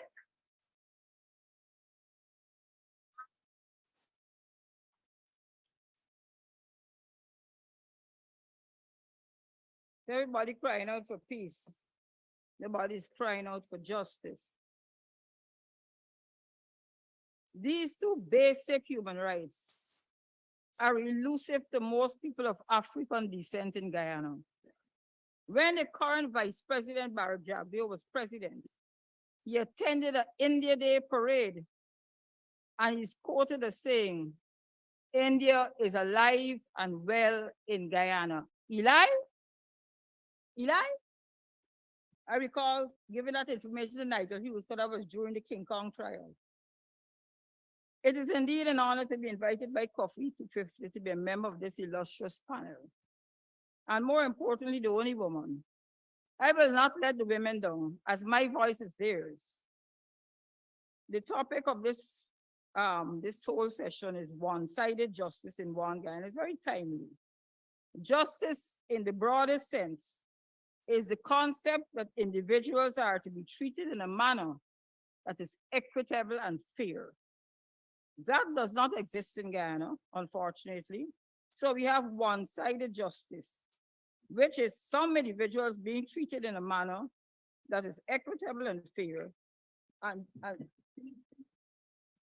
And those persons who don't get that because they tend to look like us. One Guyana, the president, His Excellency Dr. Ifrin Ali said, is a social contract of inclusion. One Guyana's vision is about creating a more equal society, guaranteeing that everyone is afforded the opportunity to lead productive and happy lives, as well as reducing inequality in access to education, health, employment, income, and justice. Well, I don't know what President Ali is talking about. It certainly doesn't relate to the Guyana I live in. If you're speaking of justice, the place where one goes to seek justice is the court. The Honorable Attorney General, before he was Attorney General, he bragged about his government bringing the constitutional reform after the Hurd-Manson Accord, which was signed by Her Excellency President Janet Jagan and opposition leader Mr. Hugh Desmond Hoyt, OE Senior Counsel, in St. Lucia in July 1998. As a result of this accord, there was constitutional reform. And Mr. Nandalal, as he then was, claimed glory that came from the change in the Constitution, making it the first in the English-speaking Caribbean to provide for agreement by the President and the Honorable Opposition Leader to agree to the appointment of the Chancellor and Chief Justice. In April 7, 2022, Guyana Times reported that the Honorable Attorney General, Minister of Legal Affairs, Mr. Anil Nandalal, SC, MP, stated that in the current formula that requires consensus between the President and Opposition Leader has not worked in the more than 2 decades it was put in place. So we have an acting Chancellor, Madam Justice Yonit Cummins, ORCCH, and an acting Chief Justice, Madam Justice Roxanne George, CCH, SC, in those positions for 6 years. The President has not come out and said when this will happen or what will happen. It is disrespectful to our top judicial officers to be acting for so many years. So Dennis Byron, QC, PC, former president of the Caribbean Court of Justice, and the current president of the Caribbean Court of Justice, Mr. Justice Adrian Saunders, commented negatively on this situation. One would have thought that that would be enough embarrassment to push this government to confirm these 2 young ladies of the highest integrity, brilliant, humble, and well respected by members of the bar, and 2 presidents of the CCJ. The opposition leader made it clear that he supported their consummation. You know what came after that? Minister Gail Teixeira said, no, that's not how it goes. The president will tell you, and then you will respond. But we're not dealing with that, right? Right on the Constitution is one thing. But these ladies have been acting for 6 years. And I ask all the ladies here, hope when you see me protesting, y'all come and join me, please. They are now members of the Judicial Service Commission. These ladies are now members of the Judicial Service Commission. And part of their jobs is to appoint judges and magistrates who will be confirmed while they remain acting. I believe that Nigel, the retirement age, retirement age for the chancellor is 72. The chancellor is 72. Retirement age for the chancellor. 72, I think. Yeah, I think the chancellor retires at 72. So I don't know if they're gonna have Justice Cummins acting until she's 72 years old.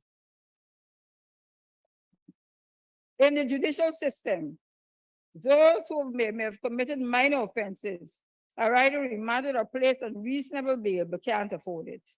Then those with deep pockets can afford the best lawyers, one who's here today. But he also does a lot of good work for the people. We have junior lawyers working with them, doing research, and at times doing the preliminary inquiry. But probably the most glaring example, in my mind, that happened to somebody of African descent is what happened to Brigadier Godfrey Best in the Guyanese Defense Force. Godfrey Best acted as the Chief of Staff of the Guyanese Defense Force until the day before he retired, and he was confirmed as Chief of Staff. At that same function at the President's office, Colonel Omar Khan was promoted to Brigadier, and the President presented him with his instruments to perform the functions of the Chief of Staff. I mean, that is just so, this man has acted all the time. You're gonna confirm him one day before, but that's what they did. Now you have Mr. Charandas Prasad, who was responsible for the new coalition losing the no confidence motion. He returned to Canada, and later he was appointed High Commissioner to India, where he allegedly was verbally abusive to an elderly woman who attempted to look after stray animals. It took this government months to bring this man home. And the Starbuck News recently reported that Mr. Charandas Prasad is still on the Ministry of Foreign Affairs payroll. This reminds me of the King Kong case that Mr. Nigel Hughes at the time was representing one, Mr. Freddie Kissoon, who was sued by Ivara Jagdeo for commenting Freddie said he was King Kong. And the late Dr. Roger Luncheon said on the oath, on the cross-examination, that there were no qualified Blacks to be appointed ambassadors and high commissioners. There's one right here today, Ambassador Raw Lucas, right? You also have Ambassador Miles, Ambassador Ronald Austin, Cedric Joseph, and many others. But Dr. Luncheon, I don't know if he believed it or he was told he had to say it, I really don't know. The justice system must be fair. If a settlement is to be offered to the deceased families, sorry, I think I missed something here.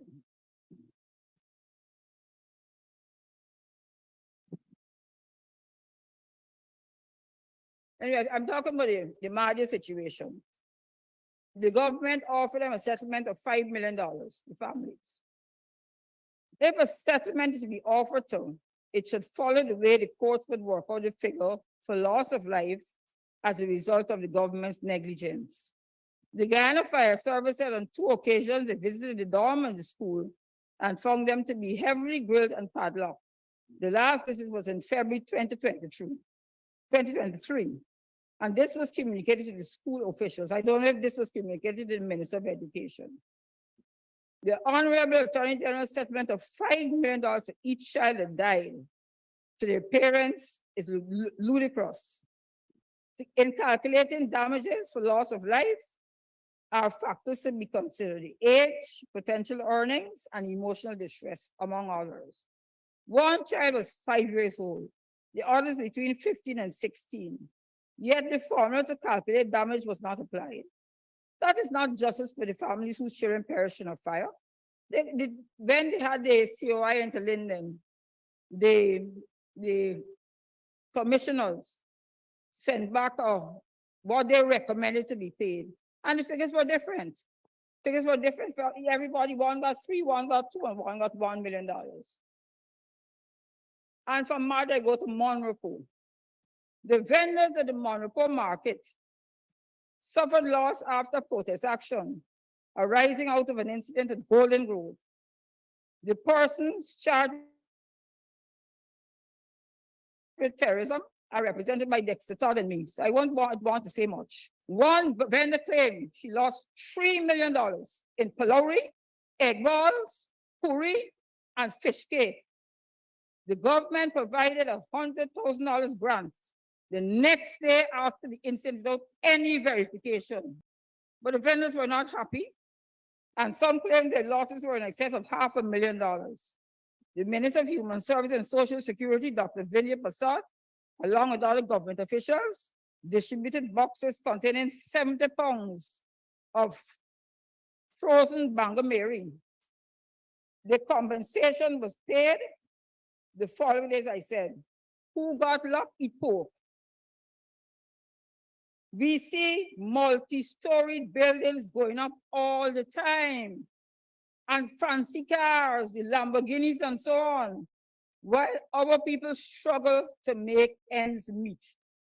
One Guyana is not inclusive, it is exclusive, right? It is meant to benefit the people who support the People's Progressive Party / Civic, if the Civic still exists. How long are we going to sit around and beg the government to do what the Constitution said they must do? Treat us with equal rights. Our ancestors did not come on no Hesperus or the Whitby. Many were the documents, tradition, and culture intact. More than 4 million of our ancestors came on slave ships in the most inhumane conditions. We were branded as property of the slave master, given English names, including David, and converted to Christianity. Our cry has always been for justice and one-sided justice in our country, where the motto is one people, one nation, one destiny. There's urgent need for a public conversation. This administration has to be respectfully involved to have a conversation with the Black agenda. We need equal rights and justice, and I believe that is the most important thing at this stage. And I thank you all for listening to me. One love to my brothers and sisters. Let's all work together.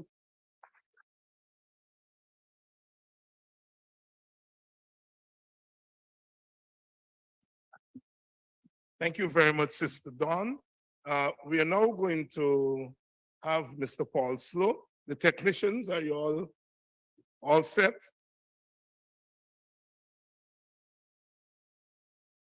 No?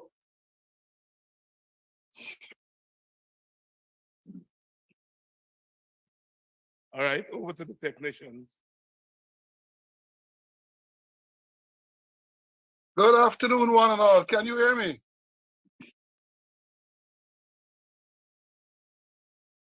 Technicians, I need confirmation that you can hear me before I proceed.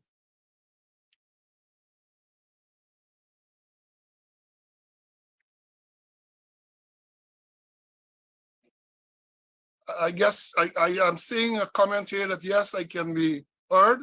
Just want confirmation. I don't want to proceed unless the technicians advise me that I'm good to go. People are saying yes, so I think I'll commence. Yes. Yes, go ahead. Good afternoon to all the persons present, those live and those who are on the virtual platform. I want to commence by taking this opportunity to congratulate Cuffy 250 and thank them for offering me this opportunity to make this brief presentation on security.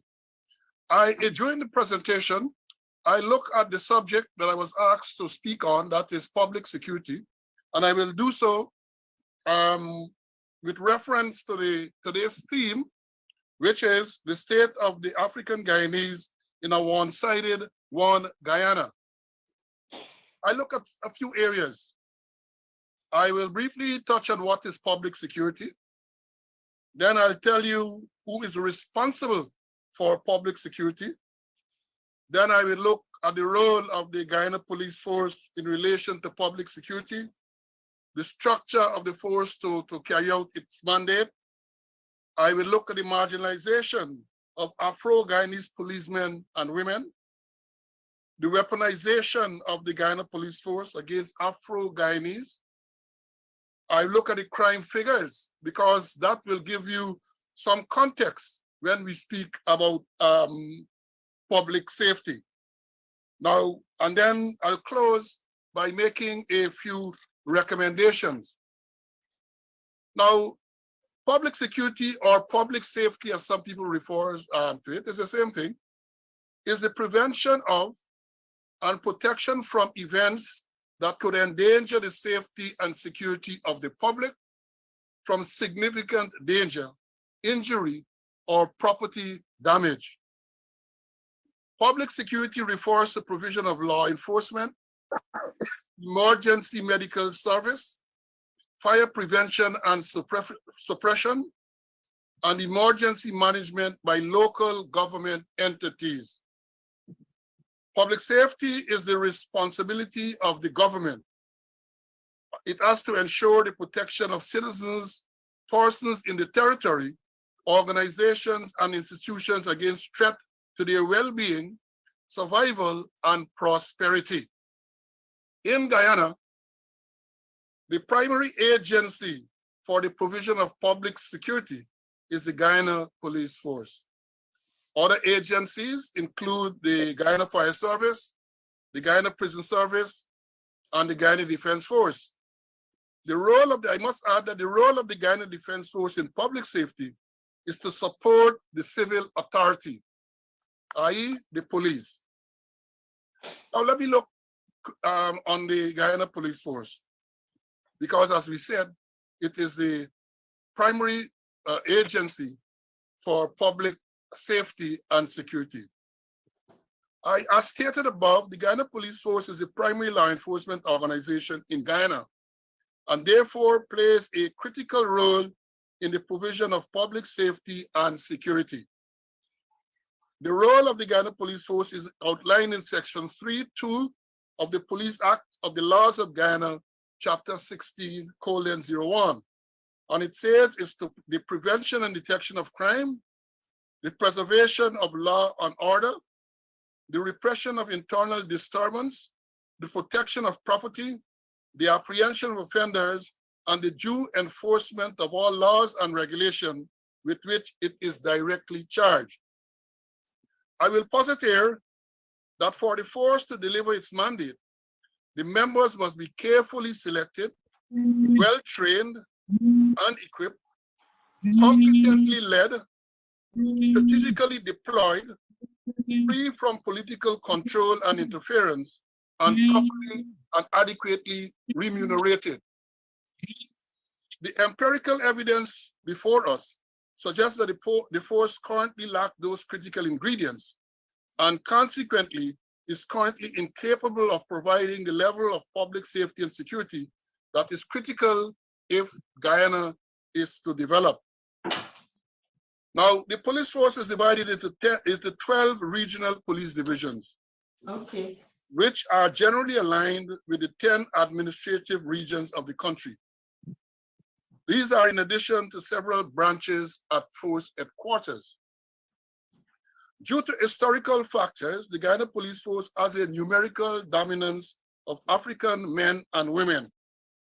It is suggested that many factors, including government policies, religious beliefs, demographics, among others, have led to this situation. Over the years, there have been several commissions, including the Disciplined Forces Commission of 2004, that have looked at this numerical imbalance and made recommendations to address the same. However, despite all efforts, the imbalance remains. Oh, there you are.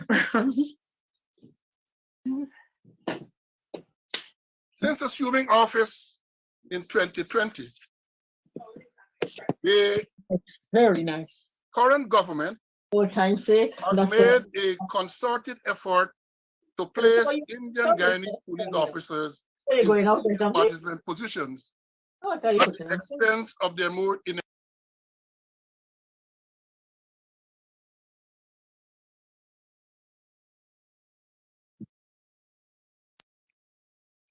I think I was muted there a bit by mistake. I was saying that since assuming office in 2020, the current government has made a concerted effort to place Indian Guyanese police officers in senior management position at the expense of their more experienced African Guyanese counterpart. Currently, regional police divisions 1, 2, 3, 4B, 4C, 6, and 8 are commanded by Indo-Guyanese police officers. In many of those cases, the second in command and other key positions are also held by inexperienced and unqualified Indian Guyanese police officers. In addition, several other important departments within the force, such as operations, SOCU, finance, are held by Indian Guyanese police officers, most of whom, I submit, are unqualified and lack the necessary experience to occupy those important senior positions. Many hold the view, with justification I might add, that the only reason these officers are placed in those important positions is because of their ethnicity and the perception that they support the current government. The converse is also true. That is, the only reason that many qualified and experienced African policemen and women are denied senior positions is because of their ethnicity and the perception that they support the opposition political parties. It is significant to note that most of the regional police divisions commanded by Indian Guyanese police officers are in the major population centers of Guyana. On the other hand, the regional police division commanded by Afro-Guyanese policemen, apart from Regional Police Division 4A, 5, and 10, are in the remote areas of Guyana with sparse population. It was also noted, and this is very significant, it was also noted that during the last promotion of senior officers in July 2022, Indian police officers were favored ahead of their African counterparts. And let me give you some figures here to support this contention. Of the 8 persons promoted to the rank of Assistant Commissioner of Police, only 3 were Africans. In the case of the 11 ranks promoted to Senior Superintendent, only 4 were Africans. Oh, wow. In the case of Senior Superintendent, only 8 of the 21 ranks who were promoted were African policemen. Disproportionalities were observed in the lower rank structure. This disproportionality is difficult to justify given the numerical dominance of African policemen and women in the force, many of whom are highly qualified and experienced. There can be no doubt that given the important legal mandate of the Guyana Police Force, it has a critical role to play in the maintenance of public safety and security. And this requires well-motivated members. There is compelling evidence that in recent years, the Guyana Police Force has been weaponized by the current administration to go after African Guyanese, especially those in the opposition political parties and persons perceived to be supporters of the of those parties. And we have some examples. Don alluded to, we have the former Minister of Finance, Winston Jordan, arrested and charged with misconduct. Someone earlier mentioned the case of Takumu Gunsi, was arrested, charged for attempting to incite racial hostility. What was very concerning about that entire incident is that the police issued a wanted bulletin, as is their want now, without making any effort to contact Ogunsi. And over the past years, we have seen that has become a practice. And Ogunsi, having turned himself in the company of his lawyer, was denied bail and kept in custody for 72 hours. He was then shackled, handcuffed, and taken to court to answer the charge. More recently, we had the case of former Minister of Public Infrastructure, David Patterson, who is charged under the Sexual Offences Act for exposing his genitals. The circumstances clearly suggest that it's a case of indecent exposure under the Summary Jurisdiction Act. And then we had this egregious act, the arrest of Attorney-at-Law Tamika Clark, a female African, on October 28, 2022, by ranks of the Special Organized Crime Unit for advising our client to remain silent during questioning by the police. That one gained a lot of publicity. We know that civil action was brought. The Chief Justice found that the police acted unconstitutionally, and I think damages are to be awarded. And on the other hand, persons who are associated with the current government are given a free pass. We have the well-publicized case of former Minister of Local Government, Nigel Darmlal, who was accused of grooming, raping, and sodomizing a 16-year-old indigenous schoolgirl. The investigation that followed that can only be described as a travesty of justice. Suffice to say that the Director of Public Prosecutions clearly went against the relevant laws when she recommended to the police that Darmlal should not face any criminal charges. Another example, we had the Regional Executive Officer of Region 9, Carl Singh, accused of shooting a 25-year-old woman in her abdomen in Letem. And this is another case of an indigenous woman being victimized. That is in July 2021. It was reported that he was sent on leave pending investigation. He was made to resume duties and was never charged. There are numerous other cases which clearly shows that the system discriminates against African Guyanese. The current situation in the Guyana Police Force cries out for disaggregated information. Attorney Nigel Hughes spoke about disaggregated information so that one can get a better understanding of the gravity of the discrimination against African policemen and women within the force. And I say here too that there is also empirical evidence that African Guyanese, especially males, are victims of unlawful profiling by the police. The same is true with respect to African villages and communities. I want to close by saying that despite the figures given by the Guyana Police Force claiming that crimes are down, the president parroted the same statement not so long ago, public security in Guyana is in a perilous situation. The World of Statistics in its 2022 report stated that Guyana has the 7th highest crime rate in the world, and that is per capita. Only Trinidad and Tobago in the English-speaking Caribbean at number 6 has a higher crime rate. Only recently, in July last month, the United States Embassy in Guyana issued an advisory to its citizens, which stated, and I quote here, reconsider travel to Guyana due to crime. Violent crime, including murder and robbery, is common, especially at night. They go on to say, local police often lack the resources to respond effectively to serious criminal incidents. From this, we can safely say that public safety and security in Guyana, as I alluded to before, is in a perilous position. In terms of recommendations, I would think, as I said, there is need for disaggregated information about the Guyana Police Force. And what we're talking about here, what are the numbers? What's the strength? How many males, how many females, how many African Guyanese, how many Indian Guyanese? And then we can go by rank structure. And that will give a clearer picture as to what the real situation is. And as Nigel said, once you get that, then you can think about interventions. You can think about equity and all of that. Without that, you are not likely to address the main issues. And then I say here too, drastic reform of the Guyana police force, especially senior personnel practices, must be done.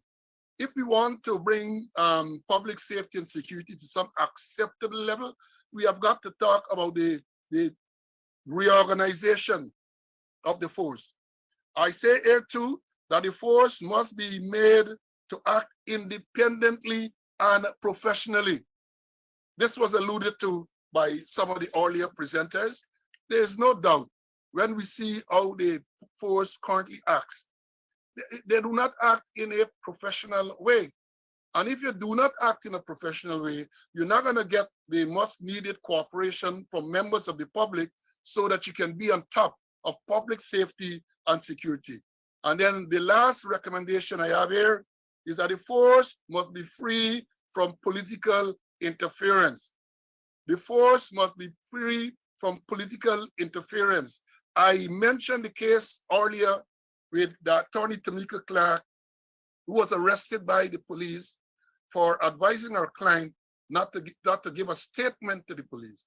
And in that matter, the Attorney General is on record as saying that he called the person in charge of the unit and either instruct or advise them to send the attorney away. That is political interference. The Attorney General has no right to call a unit in the Guyana Police Force to give instructions. And that is only one example.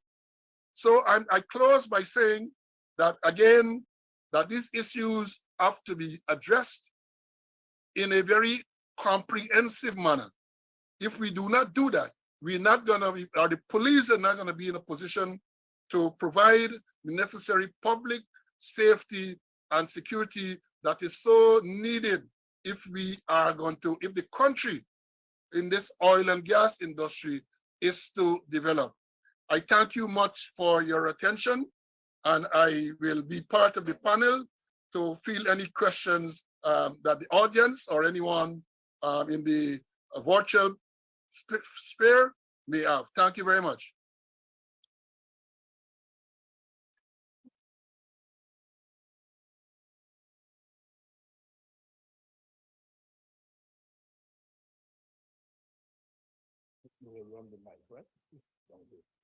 So, we're now going to have a question and answer period. Is there a mic, a microphone for questions? Brother Royston is going to do the honors. Please indicate, and Brother Royston, try to make your question as pointed as possible. If you desire a particular panelist, please say so. We will entertain comments, but keep them within reasonable limits. So the floor is now open.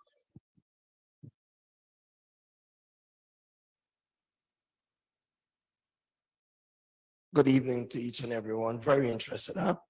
My name is U October, aka U the Prince Magic. Young businessman. It's not a matter of questions, it's a matter of situations that been facing all people over a period of time. When remember in 2 bytes again, eh? When a simple listen to some things that coming up, I remember one idea. They always take one of us, just to say it's one of us, just to do one of us. And I will start with Mr. Hughes. I'm not asking a question. I just saying from my observation over a period of time. Remember, you represent me years back without consent when the police give me a hard time. You know what I'm talking about, that wasn't my rights. But I have heard Mr. Douglas said Mr. Hughes would never return as senior counsel under his watch and Mr. Ramata watch. And then we had the coalition there. And up to now, Mr. Hughes is not a senior counsel. Very sad, very embarrassing. Now we talk about these judges and these lawyers and these things. We had a chance We had Mr. Paul Williams. Did we confirm him? The answer is no.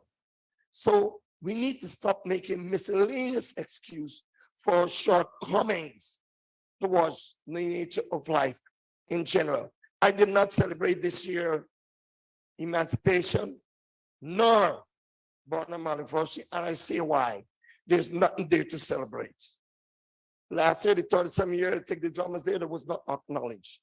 What is there? Something is happening in this country, people not realizing. The time for trade men in this country of African descent is over. They're not paying the city hall. The private sector is not paying the city hall the money they're supposed to pay.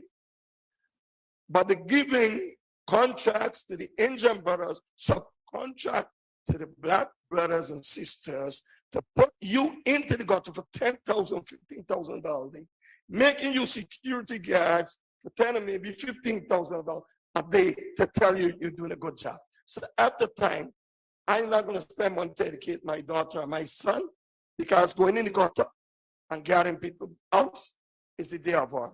Thank you. I say no more.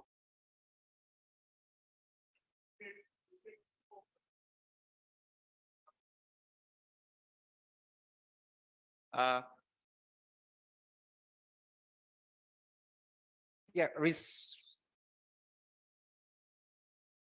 for sure.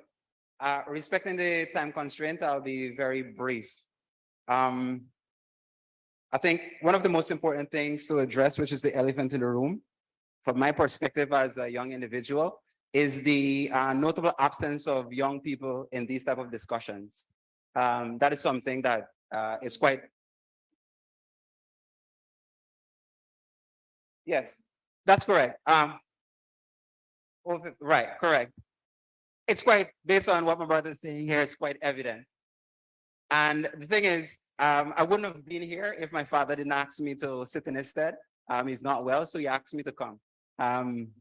So if he didn't notify me, or if he didn't ask me to come, I wouldn't have known such an event was taking place in the first place. So I think a few things have to be looked at. I don't think any question is needed, because what has been discussed, I can honestly say from a young perspective, these things have been discussed time and over again. The statistics is very important, no doubt about that. But the thing is it's a case of where the younger generation, we have access to technology, so information is like out there. And some of the things we cannot escape what we're experiencing on a day-to-day basis. So these things are quite evident. I think we have to gravely look at, one, how this is being marketed, because of the fact that I didn't even know this was taking place. So that's something to look at. Second, young people have to be engaged in this type of discussion, because it affects us more than anything else, based on the stats that you listed out. Whereas you said 50% of the dropout rate within our schools, it's of course young people. So that's something that we have to look at. We have to take a very harsh look on the message, which is the reason as to why there's an absence of young presence. Because of the fact that if you look right now, whether we know it or not, young people are the generation of, we are the fulfillment generation. I hope I'm saying that right. So if your message is not in line with the purpose in which we are here, of course, we would not be interested. If we look at the revolutions that are currently taking place right now, whether it's within Mali, Burkina Faso, within South Africa, you look at EFF and the voice of EFF, there are young individuals that are backing that. So we have to take a very strong look at our message, and is it a message that puts us on a path where we can accomplish full and complete liberation in this lifetime? So that's something that we have to look at, definitely indeed. Some of the solutions that were put forward, which my brother here touched on some very deep topics, and he's absolutely right. I think given the fact, the nature of this type of discussion, we're putting time constraints on it. I think we do ourselves a disservice. And brother's absolutely right. At least we have to come together, pool our resources if need be, and have more sessions like this. Look at our marketing, ensure that we have a young presence here, because it affects us most importantly, once again. I didn't get a chance to note on everything, but brother, I think Nigel Hughes also touched on education. as being one of those solutions. I agree to a certain extent. What type of education are we put forwarding? I think that is the most important thing. Also, Mr. Alexander said the same thing as well.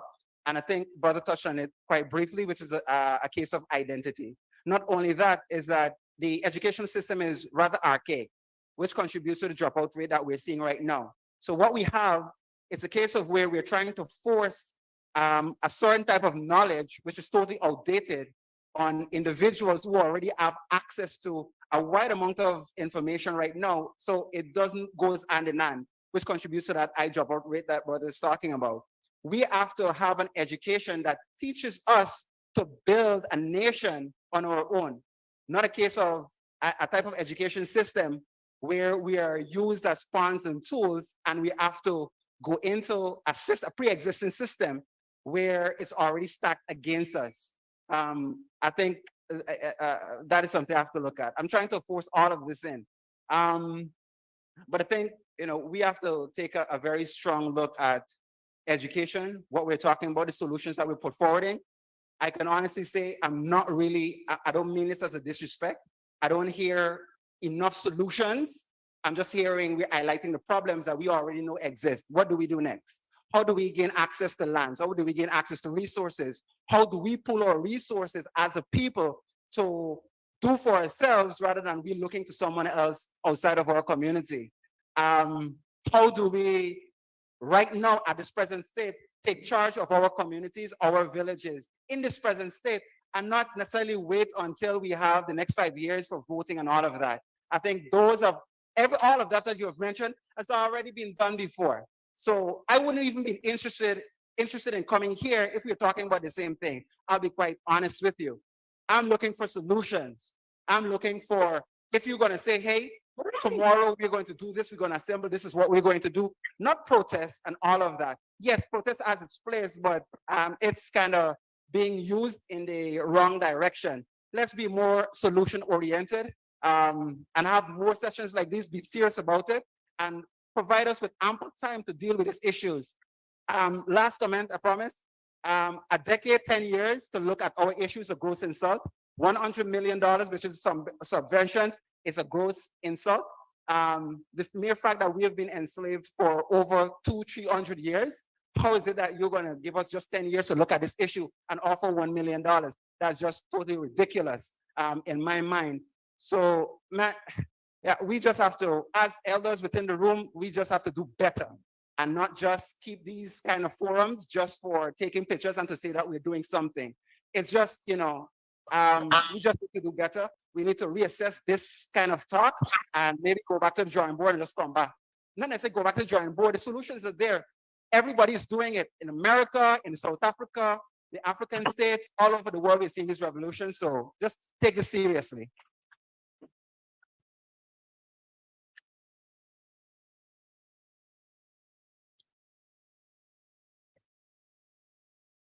My name is Kenneth Daniels, Kenneth I. Daniels. The 7 other Kenneth Daniels is in Georgetown. And my main interest is on the education faction. I live back, and I was quite not surprised. Surprised is the worst word. To find I'm not smelling it. I'll wash it out here and put it in the sun. A lot of my nieces and nephews and young people had failed their maths and English 3, 4, 5, 10 years ago, and no effort was made to correct it. But Bean, I find young people writing their CXCs and don't know what they want to do afterwards. And they don't understand the difference between a job, a profession, and a career. And I'm asking myself, what has happened? And then they feel that because of oil, and they're at the bottom of the barrel, that there's nothing for them. I am only 77 3/4 years young. And this is what I've learned in all my years. Whatever we need to do, whether oil or no oil, we need a foundation.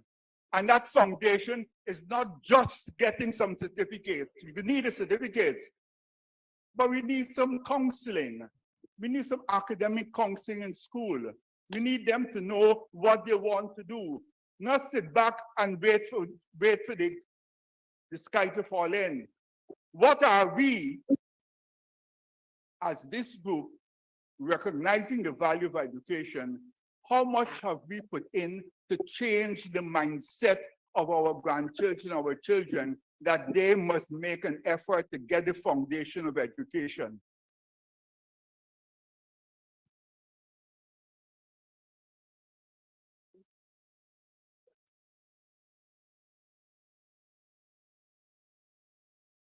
Good afternoon, ladies and gentlemen, friends, the family.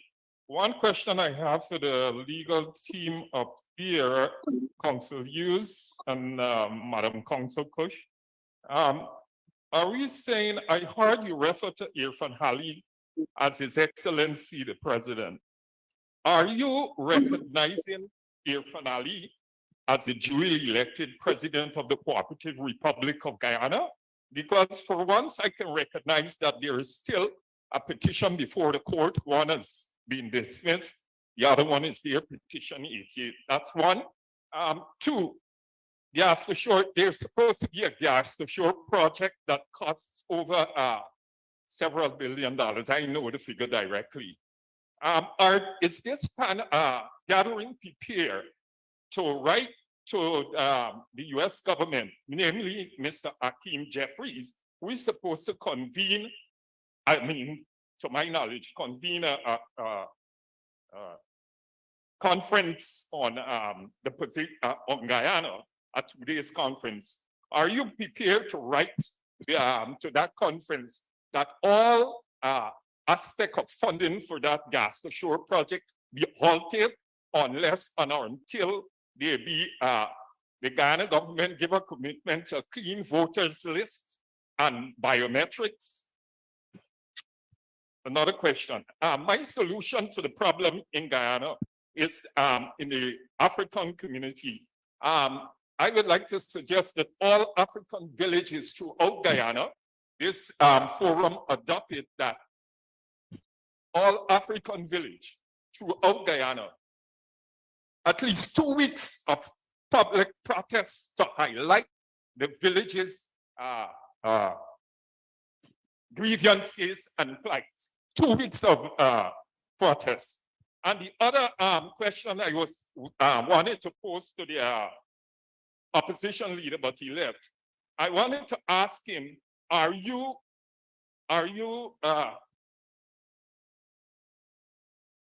if elected president of Guyana, will you pursue a notion or an idea of all agreement that has been made by this present government, seeing that the American State Department has stated that the government of Guyana was installed and not elected? Will you repeal all agreements made with any foreign government or companies? Thank you very much.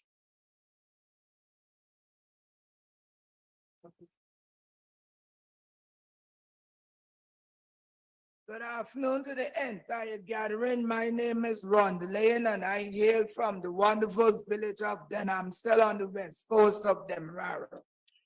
Now I listened attentively to all that was said. And I would like to talk about the abuses that is being meted out to mainly African persons in this country. Now, as we know, they are trying to push us back onto the belly of the slave ships in which many of us came. They're trying to take away all that we have left of our dignity, and we will not allow that. And in this country, I don't know if because the installed president happens to be a Muslim, all the rights of females are being taken away from them.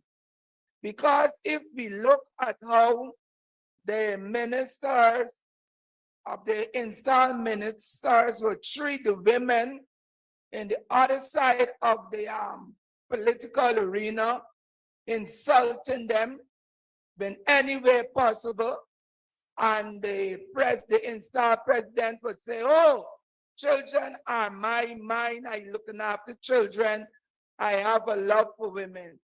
And if the installed president could claim he has love for women and will allow one of his most disgraced minister to offer a woman a sexual tool, then it is now alleged that the same minister has caused that heinous crime against a little girl, and the installed president, who has love for women, has not seen it possible to allow the alleged minister to get the full quota for what he has done.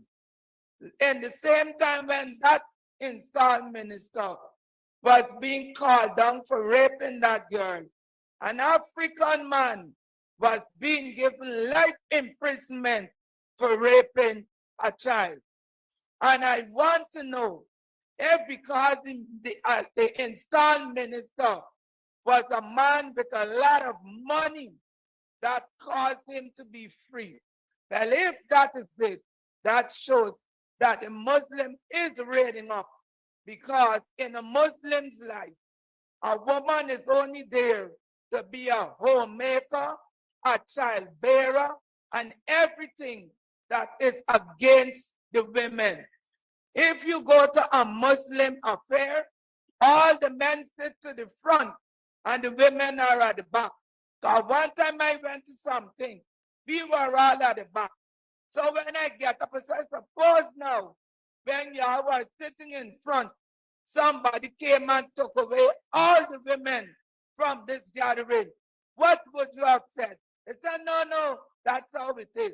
So in this country, with an installed government, we see that they have no love and respect for women. And once they could get money and pay a good lawyer, they will be sent away scot-free. Now, the last thing, that child who was talking there, he was jumping down to say, young people, but I'm quite certain if it was a Juve or a wet, violent, dirty party, he and the entire children of its age would have been there.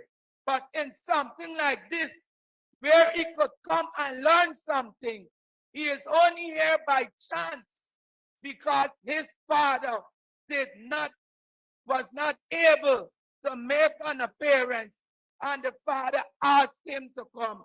So don't blame us. Don't listen for wet, violent Jube, skelly bums and them boys. Listen for things like this. Bye-bye.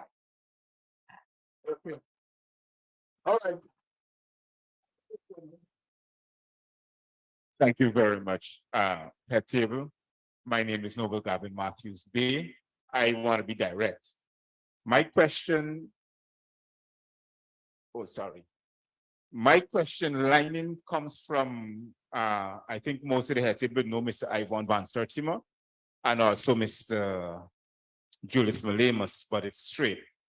Since the identity is based upon land, and it's to the Head Table, the identification of the person is based upon acquiring your ancestral lineage from whence you came. Since before the intervention of the British Corporation then in 1831, doesn't it give us the right to identify our heritage and our ancestral lineage from that particular aspect? Because we know of every other group who came after 1831, especially those who came in 1845. And the reason why I'm saying this, because everything is being taken away from us. So when it's being taken away from us, we hear the word ancestral lineage. So if we look at the laws, we look at prescriptive rights pertaining to the Constitution, especially the Lands and Surveys Act. Anything that you can claim after 30 years of occupation or after 12 years of occupation gives you the right to own a piece of land. And acquiration of land is based upon wealth. So if anybody, if any one of us who are here can claim our possession, our adverse possession to a piece of land based upon our ancestral lineage, well, then that gives us the right to the wealth of the now country we call Guyana. So this is a question to the Head Table. I know it's ticklish, but I want to hear your response. And as I say again, yes, this is a line out of the book of Mr. Van Sertima and Mr. Julius Malemus. Thank you very much. Okay, so we're gonna have the panelists respond.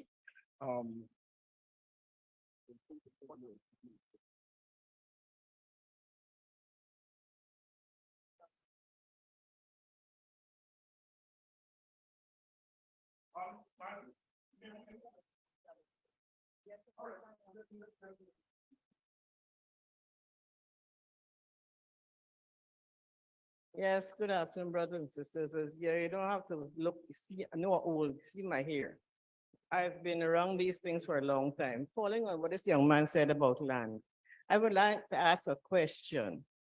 On April 22nd of this year, an order was published in the newspaper by the land registry, which listed 14 areas. And these are areas back of a number of East Coast villages. And this land was being acquired by the Central Housing and Planning Authority, most likely to distribute for housing. I have actually, it did say, of course, the usual thing, that if anybody has any objection and they give a time limit in which you should reply. I don't think that was done, but I made several copies of this notice, and I distributed it to all sorts of African leaders. A young man who was an attorney at law, very vibrant attorney at law, I showed him at a certain event I went to, and he said, okay, you're gonna do this. I said, no, this is not for old people do this, is young people work. You all have to go and lands and surveys and get copies of these plans and see how much land is being taken away. Where is it? And it was land that is being held, was held under license.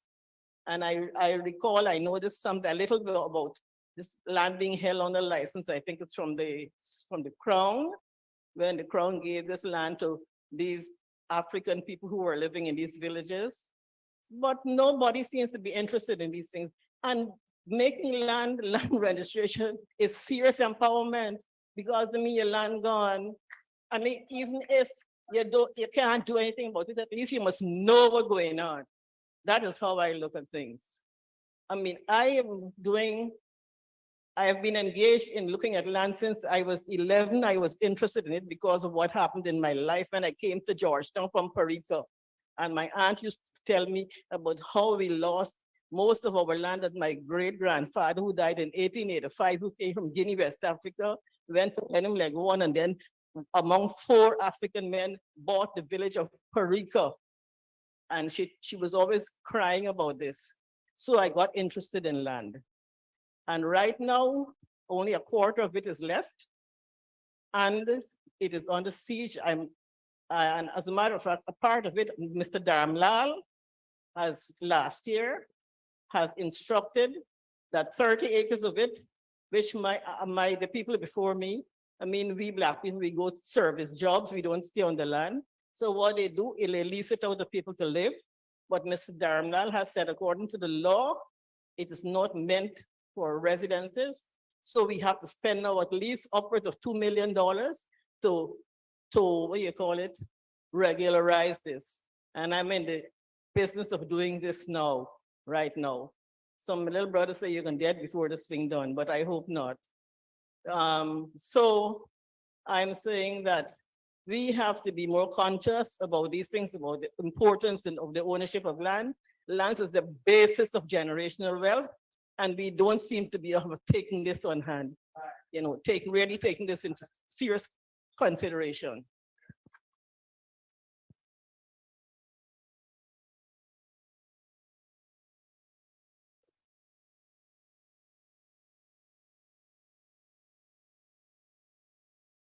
I sense that most of what was said are not really questions, but propositions. So if I can comment on those that are with me.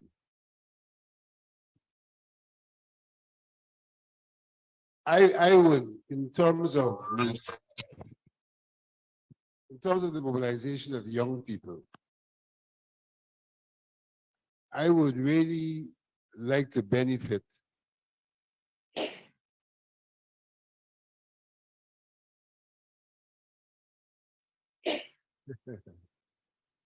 I would really like to benefit from the ideas that young people can share in terms of how we mobilize. It may be correct to say that old people don't know how to mobilize young people. That may be correct. But having said that, it means that young people have to advise us or themselves do the mobilization, or else we're not making sense.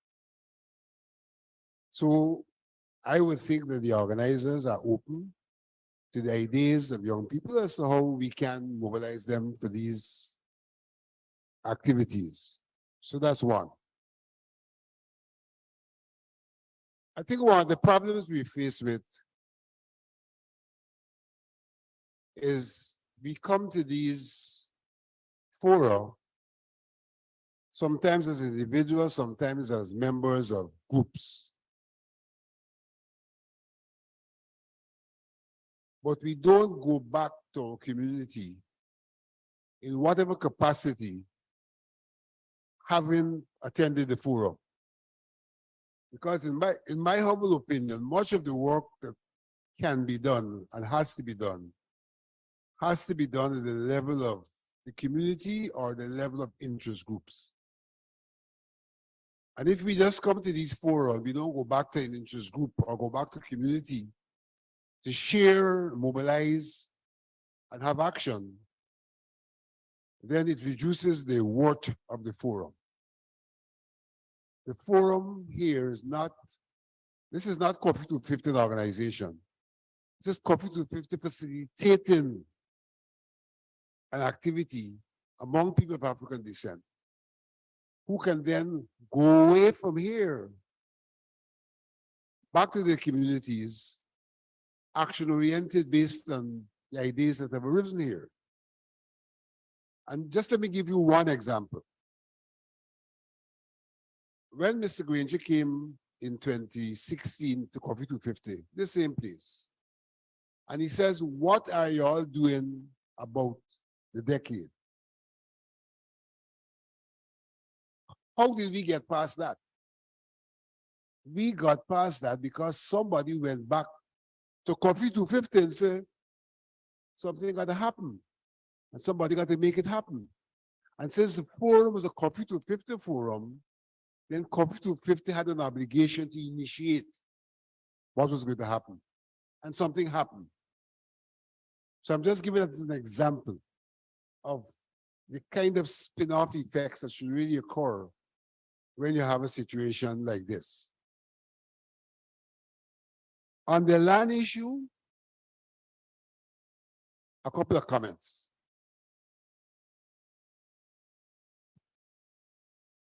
In Guyana, state lands are no longer subject to prescriptive rights. I think it's 2013, the law was changed, that you can't gain state lands by prescriptive rights. That's one. I think we ought to observe that the government did not or does not recognize that it has an obligation to protect individual property. And so it has left on the books prescriptive rights with private property, whilst in its own interests, it has taken off prescriptive rights for crown lands or state lands. And so these are things that people have to take up and make representation on. And probably, well, people have to take up and make representation because it clearly suggests a value system which says, look, nothing wrong if your ancestral lands are taken away by prescriptive rights, but something is wrong if state land are taken away. State land are really the people's lands. So what's the big thing about if the people get it through prescriptive rights? as opposed to private lands being taken away by prescriptive rights. I find that a contradiction in terms of how the government has approached the matter. Whatever, so as someone interested in the land issue, I recognize that we have a serious problem. That people come forward and say a lot about lands. But if you go to them to follow up, it's like a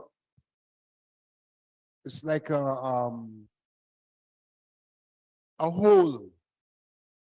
You don't get the kind of information out of them that can help you to help them.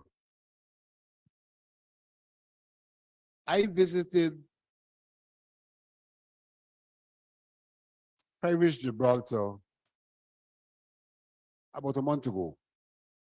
They invited me to got land problems. And I said to them, all right, there seems to be a problem. But could you tell me definitively if there's a transport or transports for the land originally acquired by our ancestors? Couldn't get an answer to the question. But I'm being told that they got some lands over there and the government interfere with those lands and we got to take action. And I'm asking the question, are you unequivocal about the lands over there being ancestral lands? And no answer. And I have found that there are quite a few instances where people approach you on the question of what they call ancestral lands, because I have a different view on that matter as well.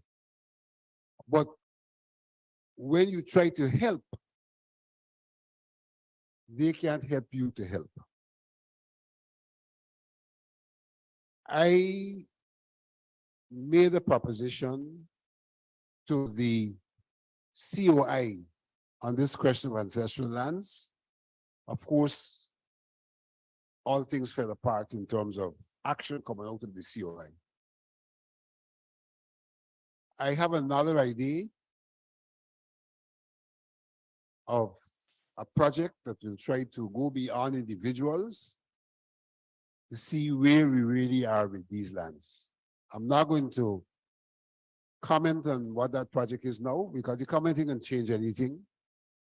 But I do have a project which I would like us to pursue, and when I say us, it's Padaji, starting probably the pilot to deal with this question of ancestral lands, because it's really a quagmire right now. It's really a quagmire. But we know within that quagmire that lands that were purchased by our ancestors, we're being deprived of those lands. That is true, right? And in some instances, those lands were taken away by prescriptive rights. And the people to whom they should belong pay no attention to the lands themselves, and to other people's occupation.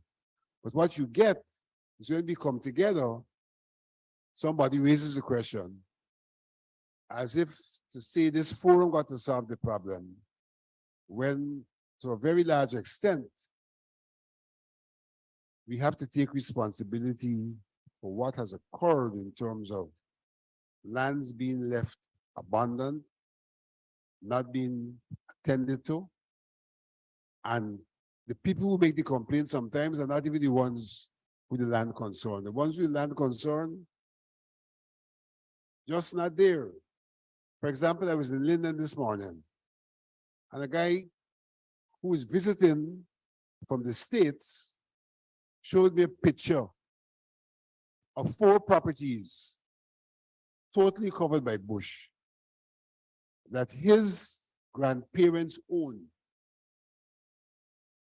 bequeathed to their children, and the property is just there, and everybody, the States and Trinidad, and they don't bother them.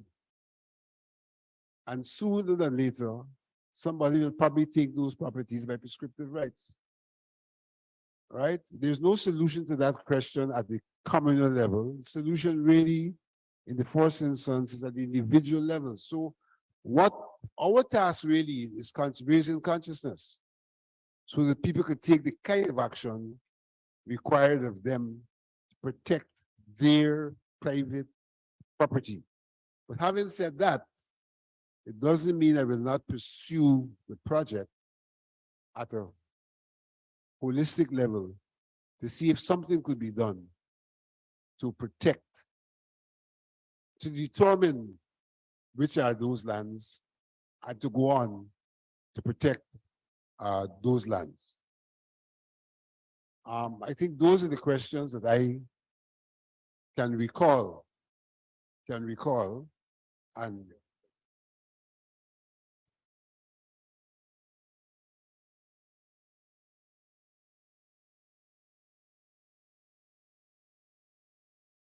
well, a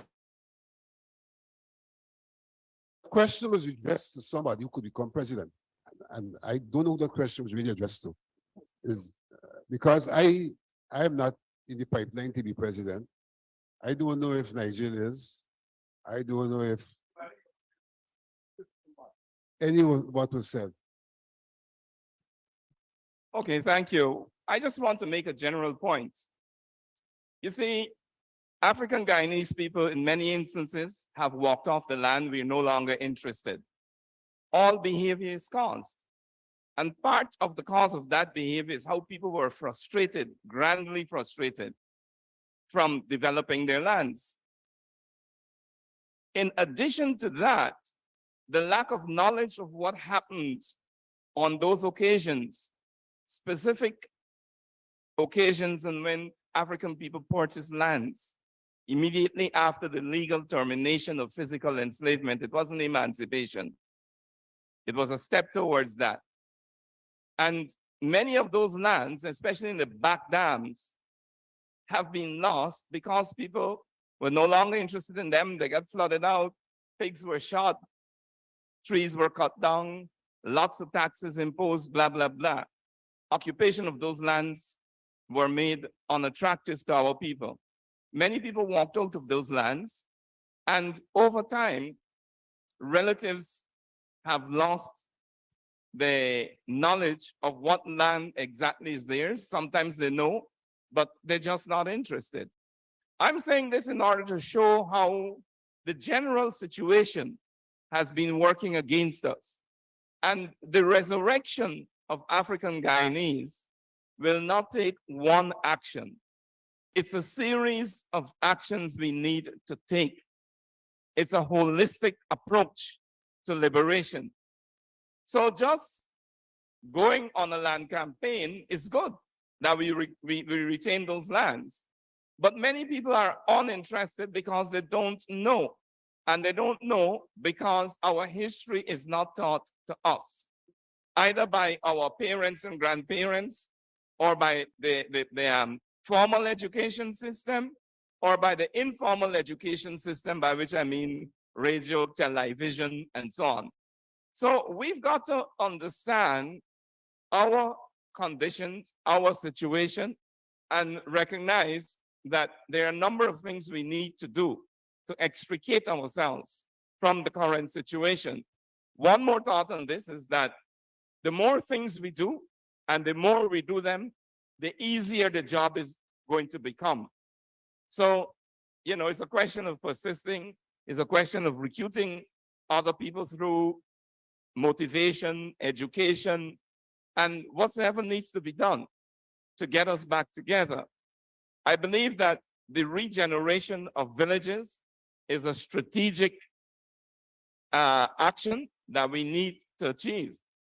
Without the regeneration of villages, and this means, in my estimation, the retaking of village councils, the insistence on governing our own affairs, and sometimes we've got to be bold. We have to take radical action. And without this kind of thing, it's not going to happen, because we face a PPP administration that is determinedly racist, they're acting in a context that is loaded against us and in favor of them. How many of us are willing to stand up and take the necessary action? Why is that so? Rhetorical question. Why is that? Why is it that some of us are apathetic? We have to get the answers to these and make certain that we do the correct motivation. The gentleman who spoke in terms of young people being absent and so on has raised a perennial question very correctly, and our generation has got to respond appropriately in terms of social media and blah, blah, blah. So I think we know really what is to be done. The job is to go and do it.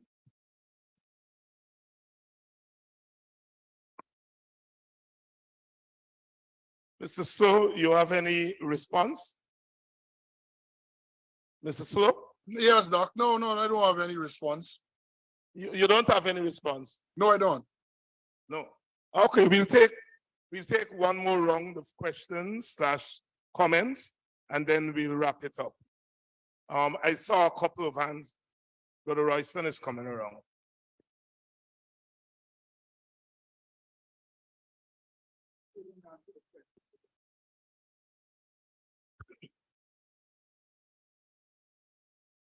Comrades, let me thank those who invited me to be here and congratulate those who made excellent presentations. I suggest that this group meet, and as an old Sowaki, I would request that I be present at that meeting to do the following things. One, a deep analysis of where the Afro-Guyanese are and the rest of the country generally. As though one of those who's been in the business for over 70 years, the Afro-Guyanese face the prospect of re-enslavement, and that's not an exaggerated statement. The ordinary people threat the prospect of a form of recolonization. A letter published in today's paper points to that position. I therefore suggest that this group meet, analyze the situation, and fix a timetable. September, to meet so many youth groups, including young men and women out of school. Fix a timetable so that by next Emancipation Month, we would have mobilized the intellectual vigor of our people, using the comrades on stage their vast information, and to say to this government is wicked. This government has inherited DNA of the slave master. Fix a timetable so that by next August, we have to be patient. We say to them, if we, and I hope I'm not being misunderstood, because I know they've sent some spy here today, that if we, who civilized the entire coast of this country, can't enjoy the fruits bestowed upon us by our Creator, gold, oil, diamonds, and timber, that nobody else will do so. They must understand that. We're not dealing with people who are easy. They don't mind if we have these forums once a month. Let them talk. For us, it will be business as usual. But we need to mobilize our young people, Afro and Indo, to expose the wickedness of this government. Parallel to that exercise, this group, you've got mighty people up there, should also analyze the attitudes of the Indian government, the Chinese government, the Russian government, the British government, and the American government. So that when we move, they will understand that we're serious people and that we need to go beyond talking. I met a group of pastors last week, because it is Sunday. And I said to them, they must now preach irrelevant theology. Yes, prayer, very useful. It satisfies the soul. But unless you take action, heaven help those who help themselves. And predicated on the discussions I am proposing, which should start this week, must be a non-negotiable of that fighting among ourselves.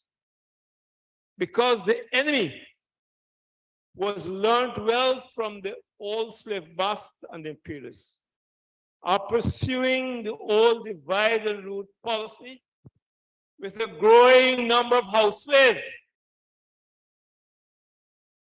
We need to identify them, name them, as I did, I think, at Kingley, when the Right Honorable Samuel, what's his middle name? Archibald Hines, set a group of descendants of manumitted Africans. We must forget the past. The Jews didn't do that. The Chinese didn't do that. But a black man serving the enemy, and those of you who were present at that emancipation day will remember Sam Hines said, we must forget our history. What he's saying to us, forget the past, be allowed by the new slave master to be slaves and be happy with the clothing and the perks from the slave master. Comrades, I repeat, let's meet, let's work out a strategy and make it, to use Burnham's term, lucidly clear. We're not satisfied with talk anymore.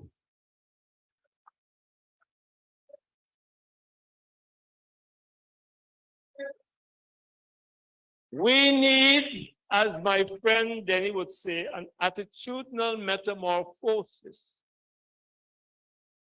where we see in this country today a group similar to Charles I, who thought he enjoyed the divine right of kings and can ignore Parliament is now made a Mickey Mouse. You go to $61 billion for Gaisoko, and the money is going to one hand. My good young friend Nigel explained in detail what is happening in this country. Enough is enough. I take my seat, comrades. Let's meet this week. Fix a month-to-month program to get those young men and women excited about the revolution, so that by next August, we say to this government, this is what we want. We don't want any talk. establishing institutions. And them fellas study history, you know. And so that by next August, we should be in a position to move to the another round of the ladder. As Dr. Jagan himself said, the Afro-Guyanese are at the bottom of the ladder. We need to remind them that is not our place. That is not what our forefathers suffered, humiliation, degradation for. We need to get to the top of the ladder. They're not going to give us, we have to take it. Thank you.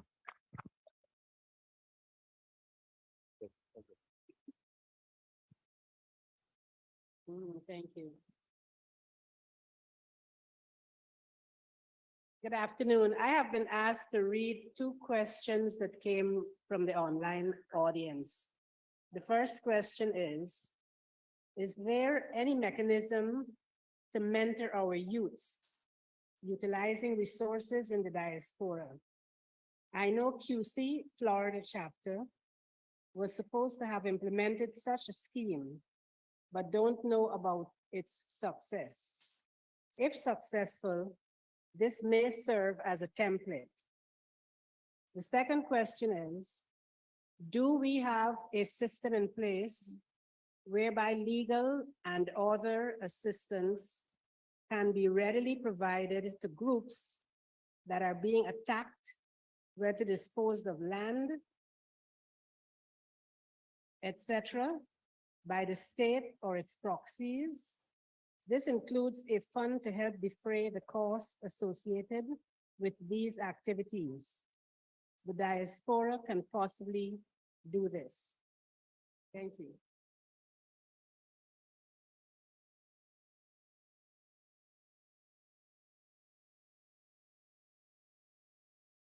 We did not get a response about the request about those of our youngsters who are still struggling and not bothering about their next CXCs. The education issue was not responded to, please.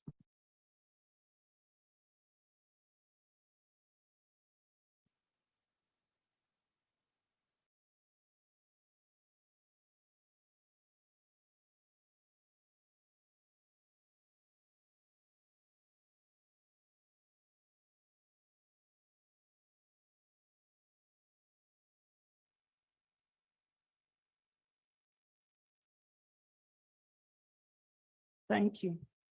Greetings in the name of Kadamawa Haile Selassie and Empress Menen.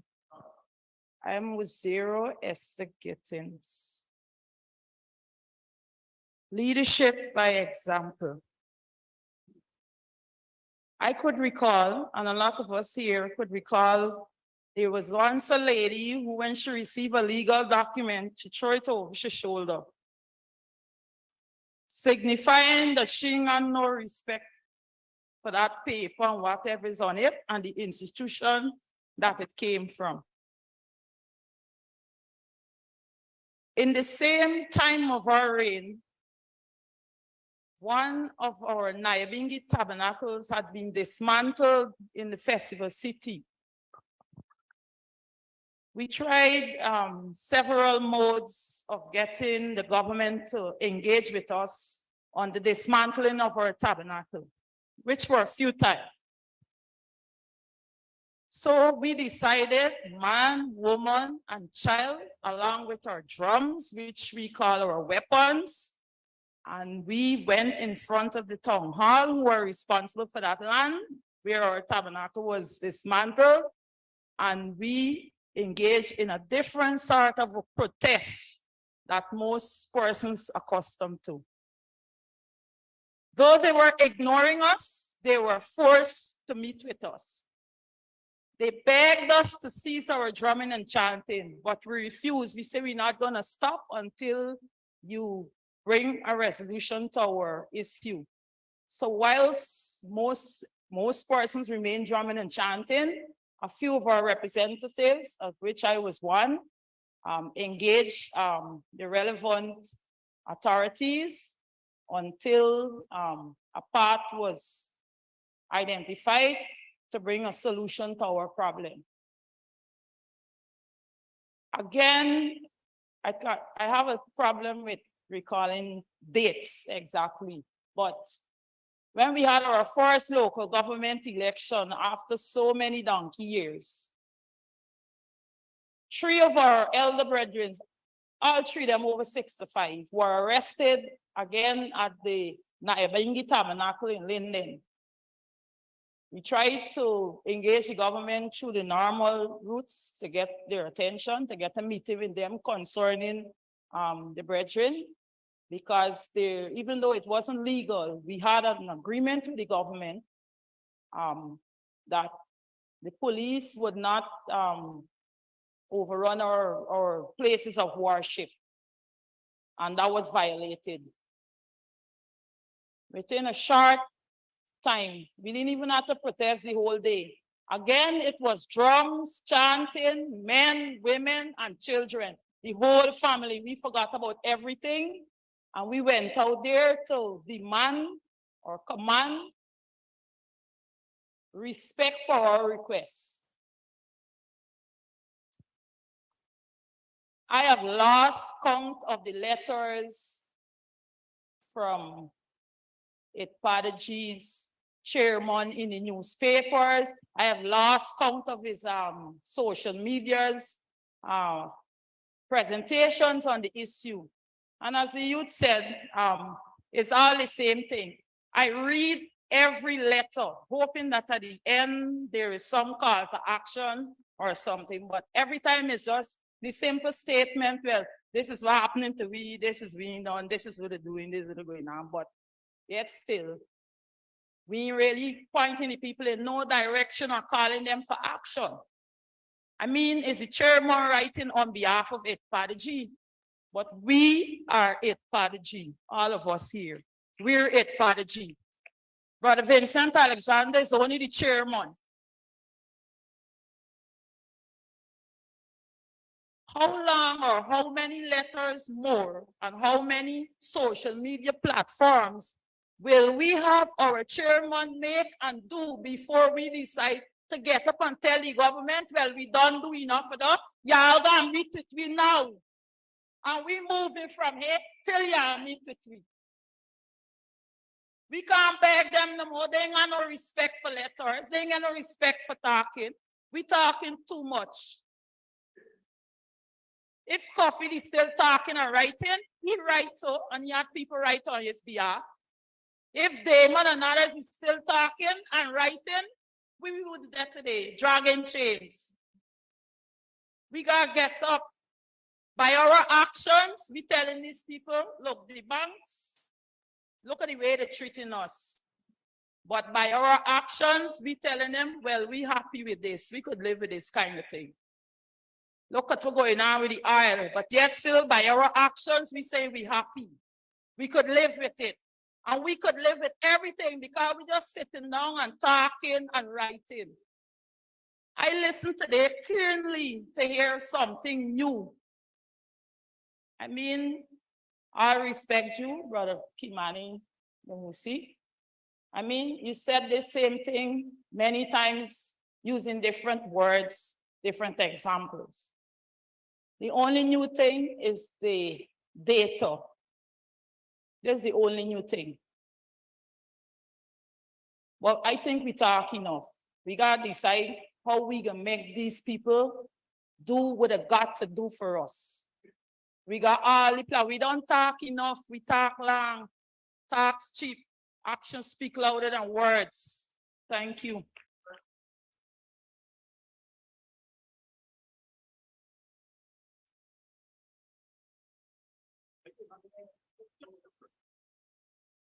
I know in the interest of time, quickly, I asked 2 questions. One was that, is it that this forum is recognizing that Irfan Ali as the duly elected president? That's why I have heard mentions made to him as His Excellency the President when there's a petition in the court questioning its legitimacy. That's one. Two, there's supposed to be a conference convened in the United States. I don't know, I could be wrong, but I saw it on the internet by Hakeem Jeffries dealing with the issue of Guyana. Will this forum or other African organization be a part of the forum, that forum, and raise the issue of the clean voters list, house registration, and biometrics? And if not so, the Guyana government refused to do that. Will they withhold the gas to shore project until such is achieved? Thank you very much. Okay, I think we'll stop it there, unless somebody who has not spoken before has a burning question. No? Yes? No? Yes, go ahead. Yes, good evening, daddies and mummies. Please permit me to honor you with the courtesy of being blunt. My name's Otiko Ikechukwu Nubisi. I'm from Nigeria, but I find a need to be this miss of my parents because my uncle from Uganda, India Main, said, anywhere you see a black man, whether in the moon or anywhere, that is your brother or your sister. So my question is, I've been in Guyana for 10 years and I've been studying what is happening in Guyana.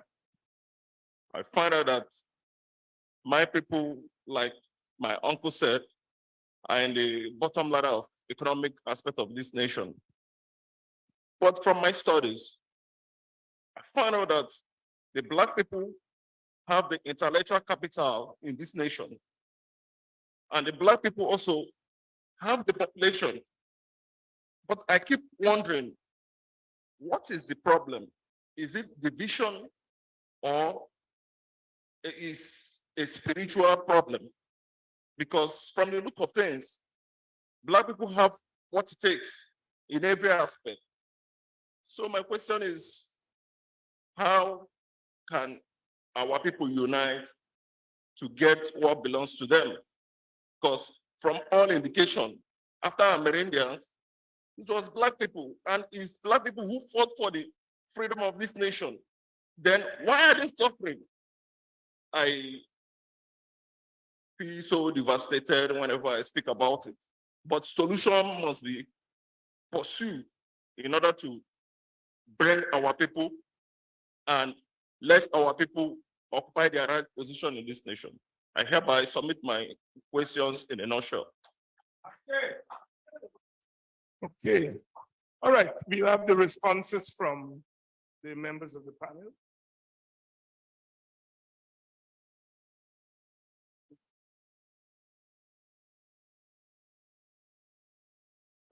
Sorry, good afternoon.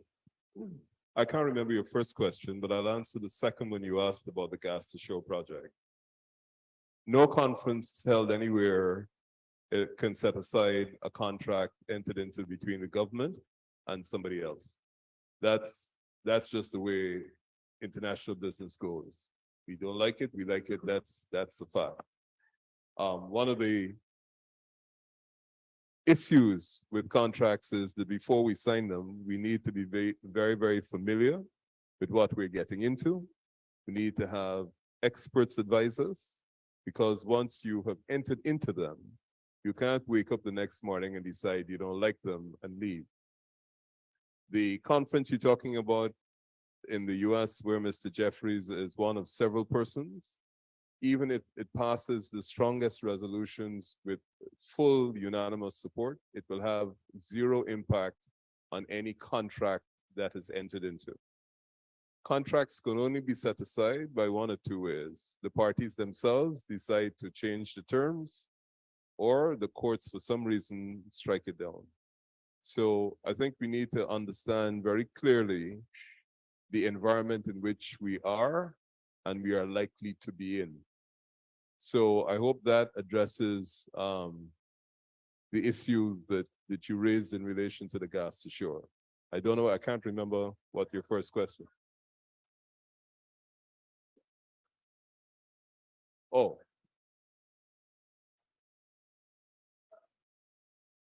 Well, I can't speak for Coffee 250, so I will hand it either to Mr. Hines or Mr. Thing, but I'm sure they'll talk about de facto and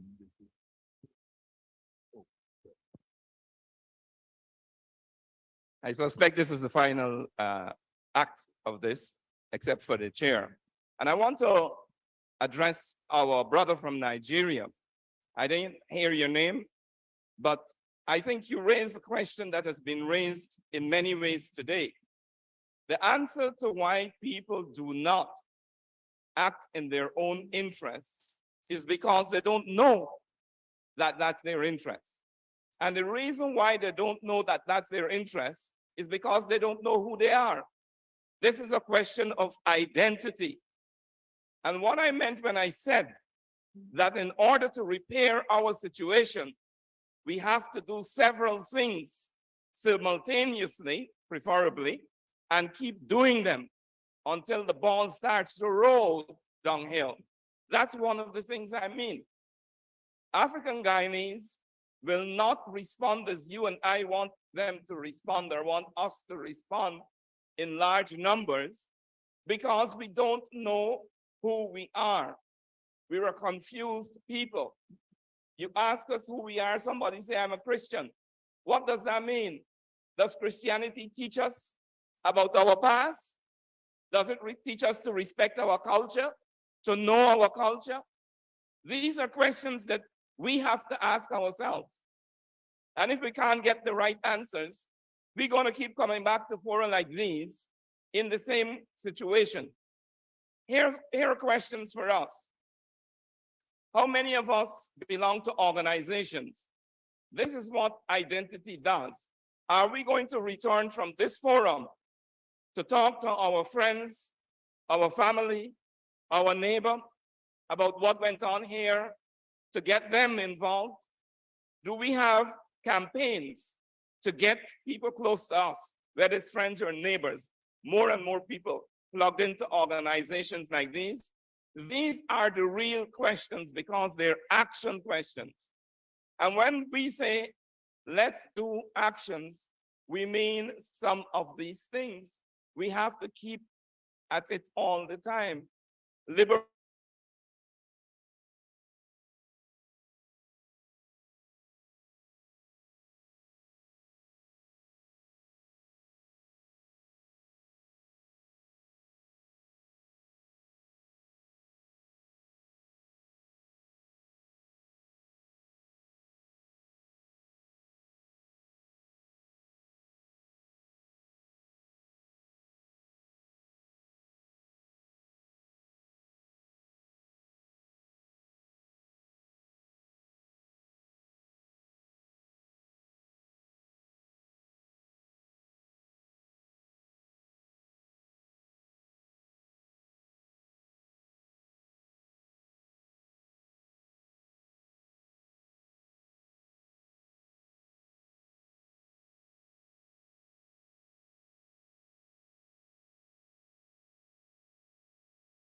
They would not send special branch here this afternoon if they thought we were playing around here.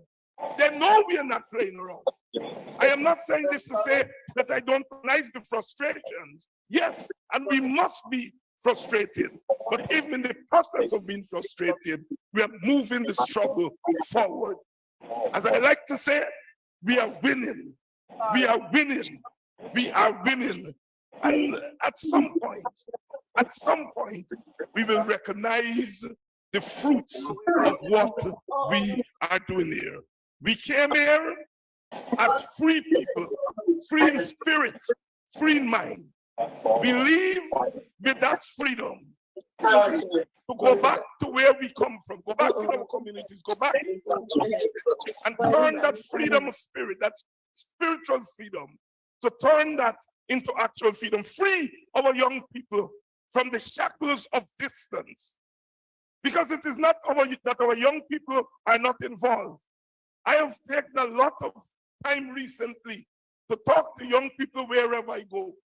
And the fact that young people recognize me and say politics 101, they will listen. Don't believe that they don't know what's going on. It is for us to continue to do more of this. Thousands of them are listening as we speak, and they're taking notice. We just have to continue to press on. The other side is continuing to press on. And after today, they will have to adjust what they are doing. They will not tell us they've adjusted, but they will have to adjust because we are on the move. Let us move forward. Let us not lose spirit. Old people say,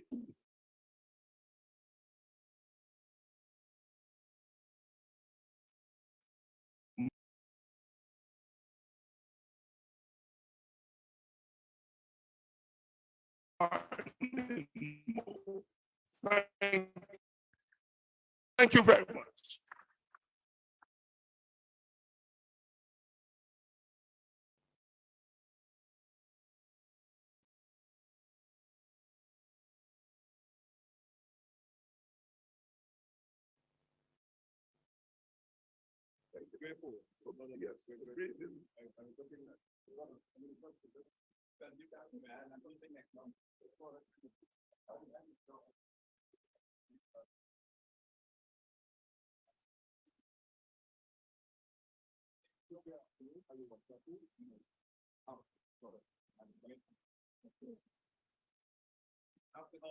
Yeah.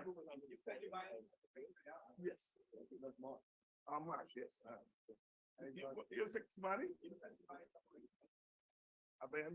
said you buy some things on it. Well, welcome to Boston. I don't think it's actually the real thing. Let me see what these guys are doing. Oh, you with some people? No. I just go about it today. But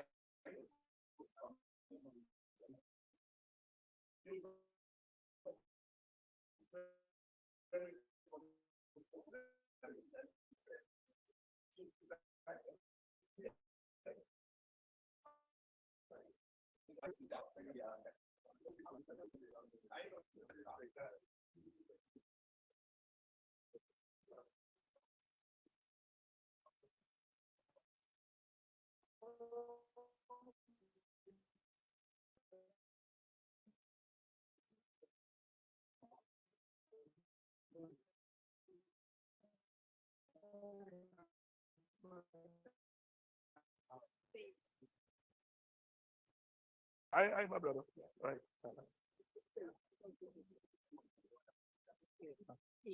All right.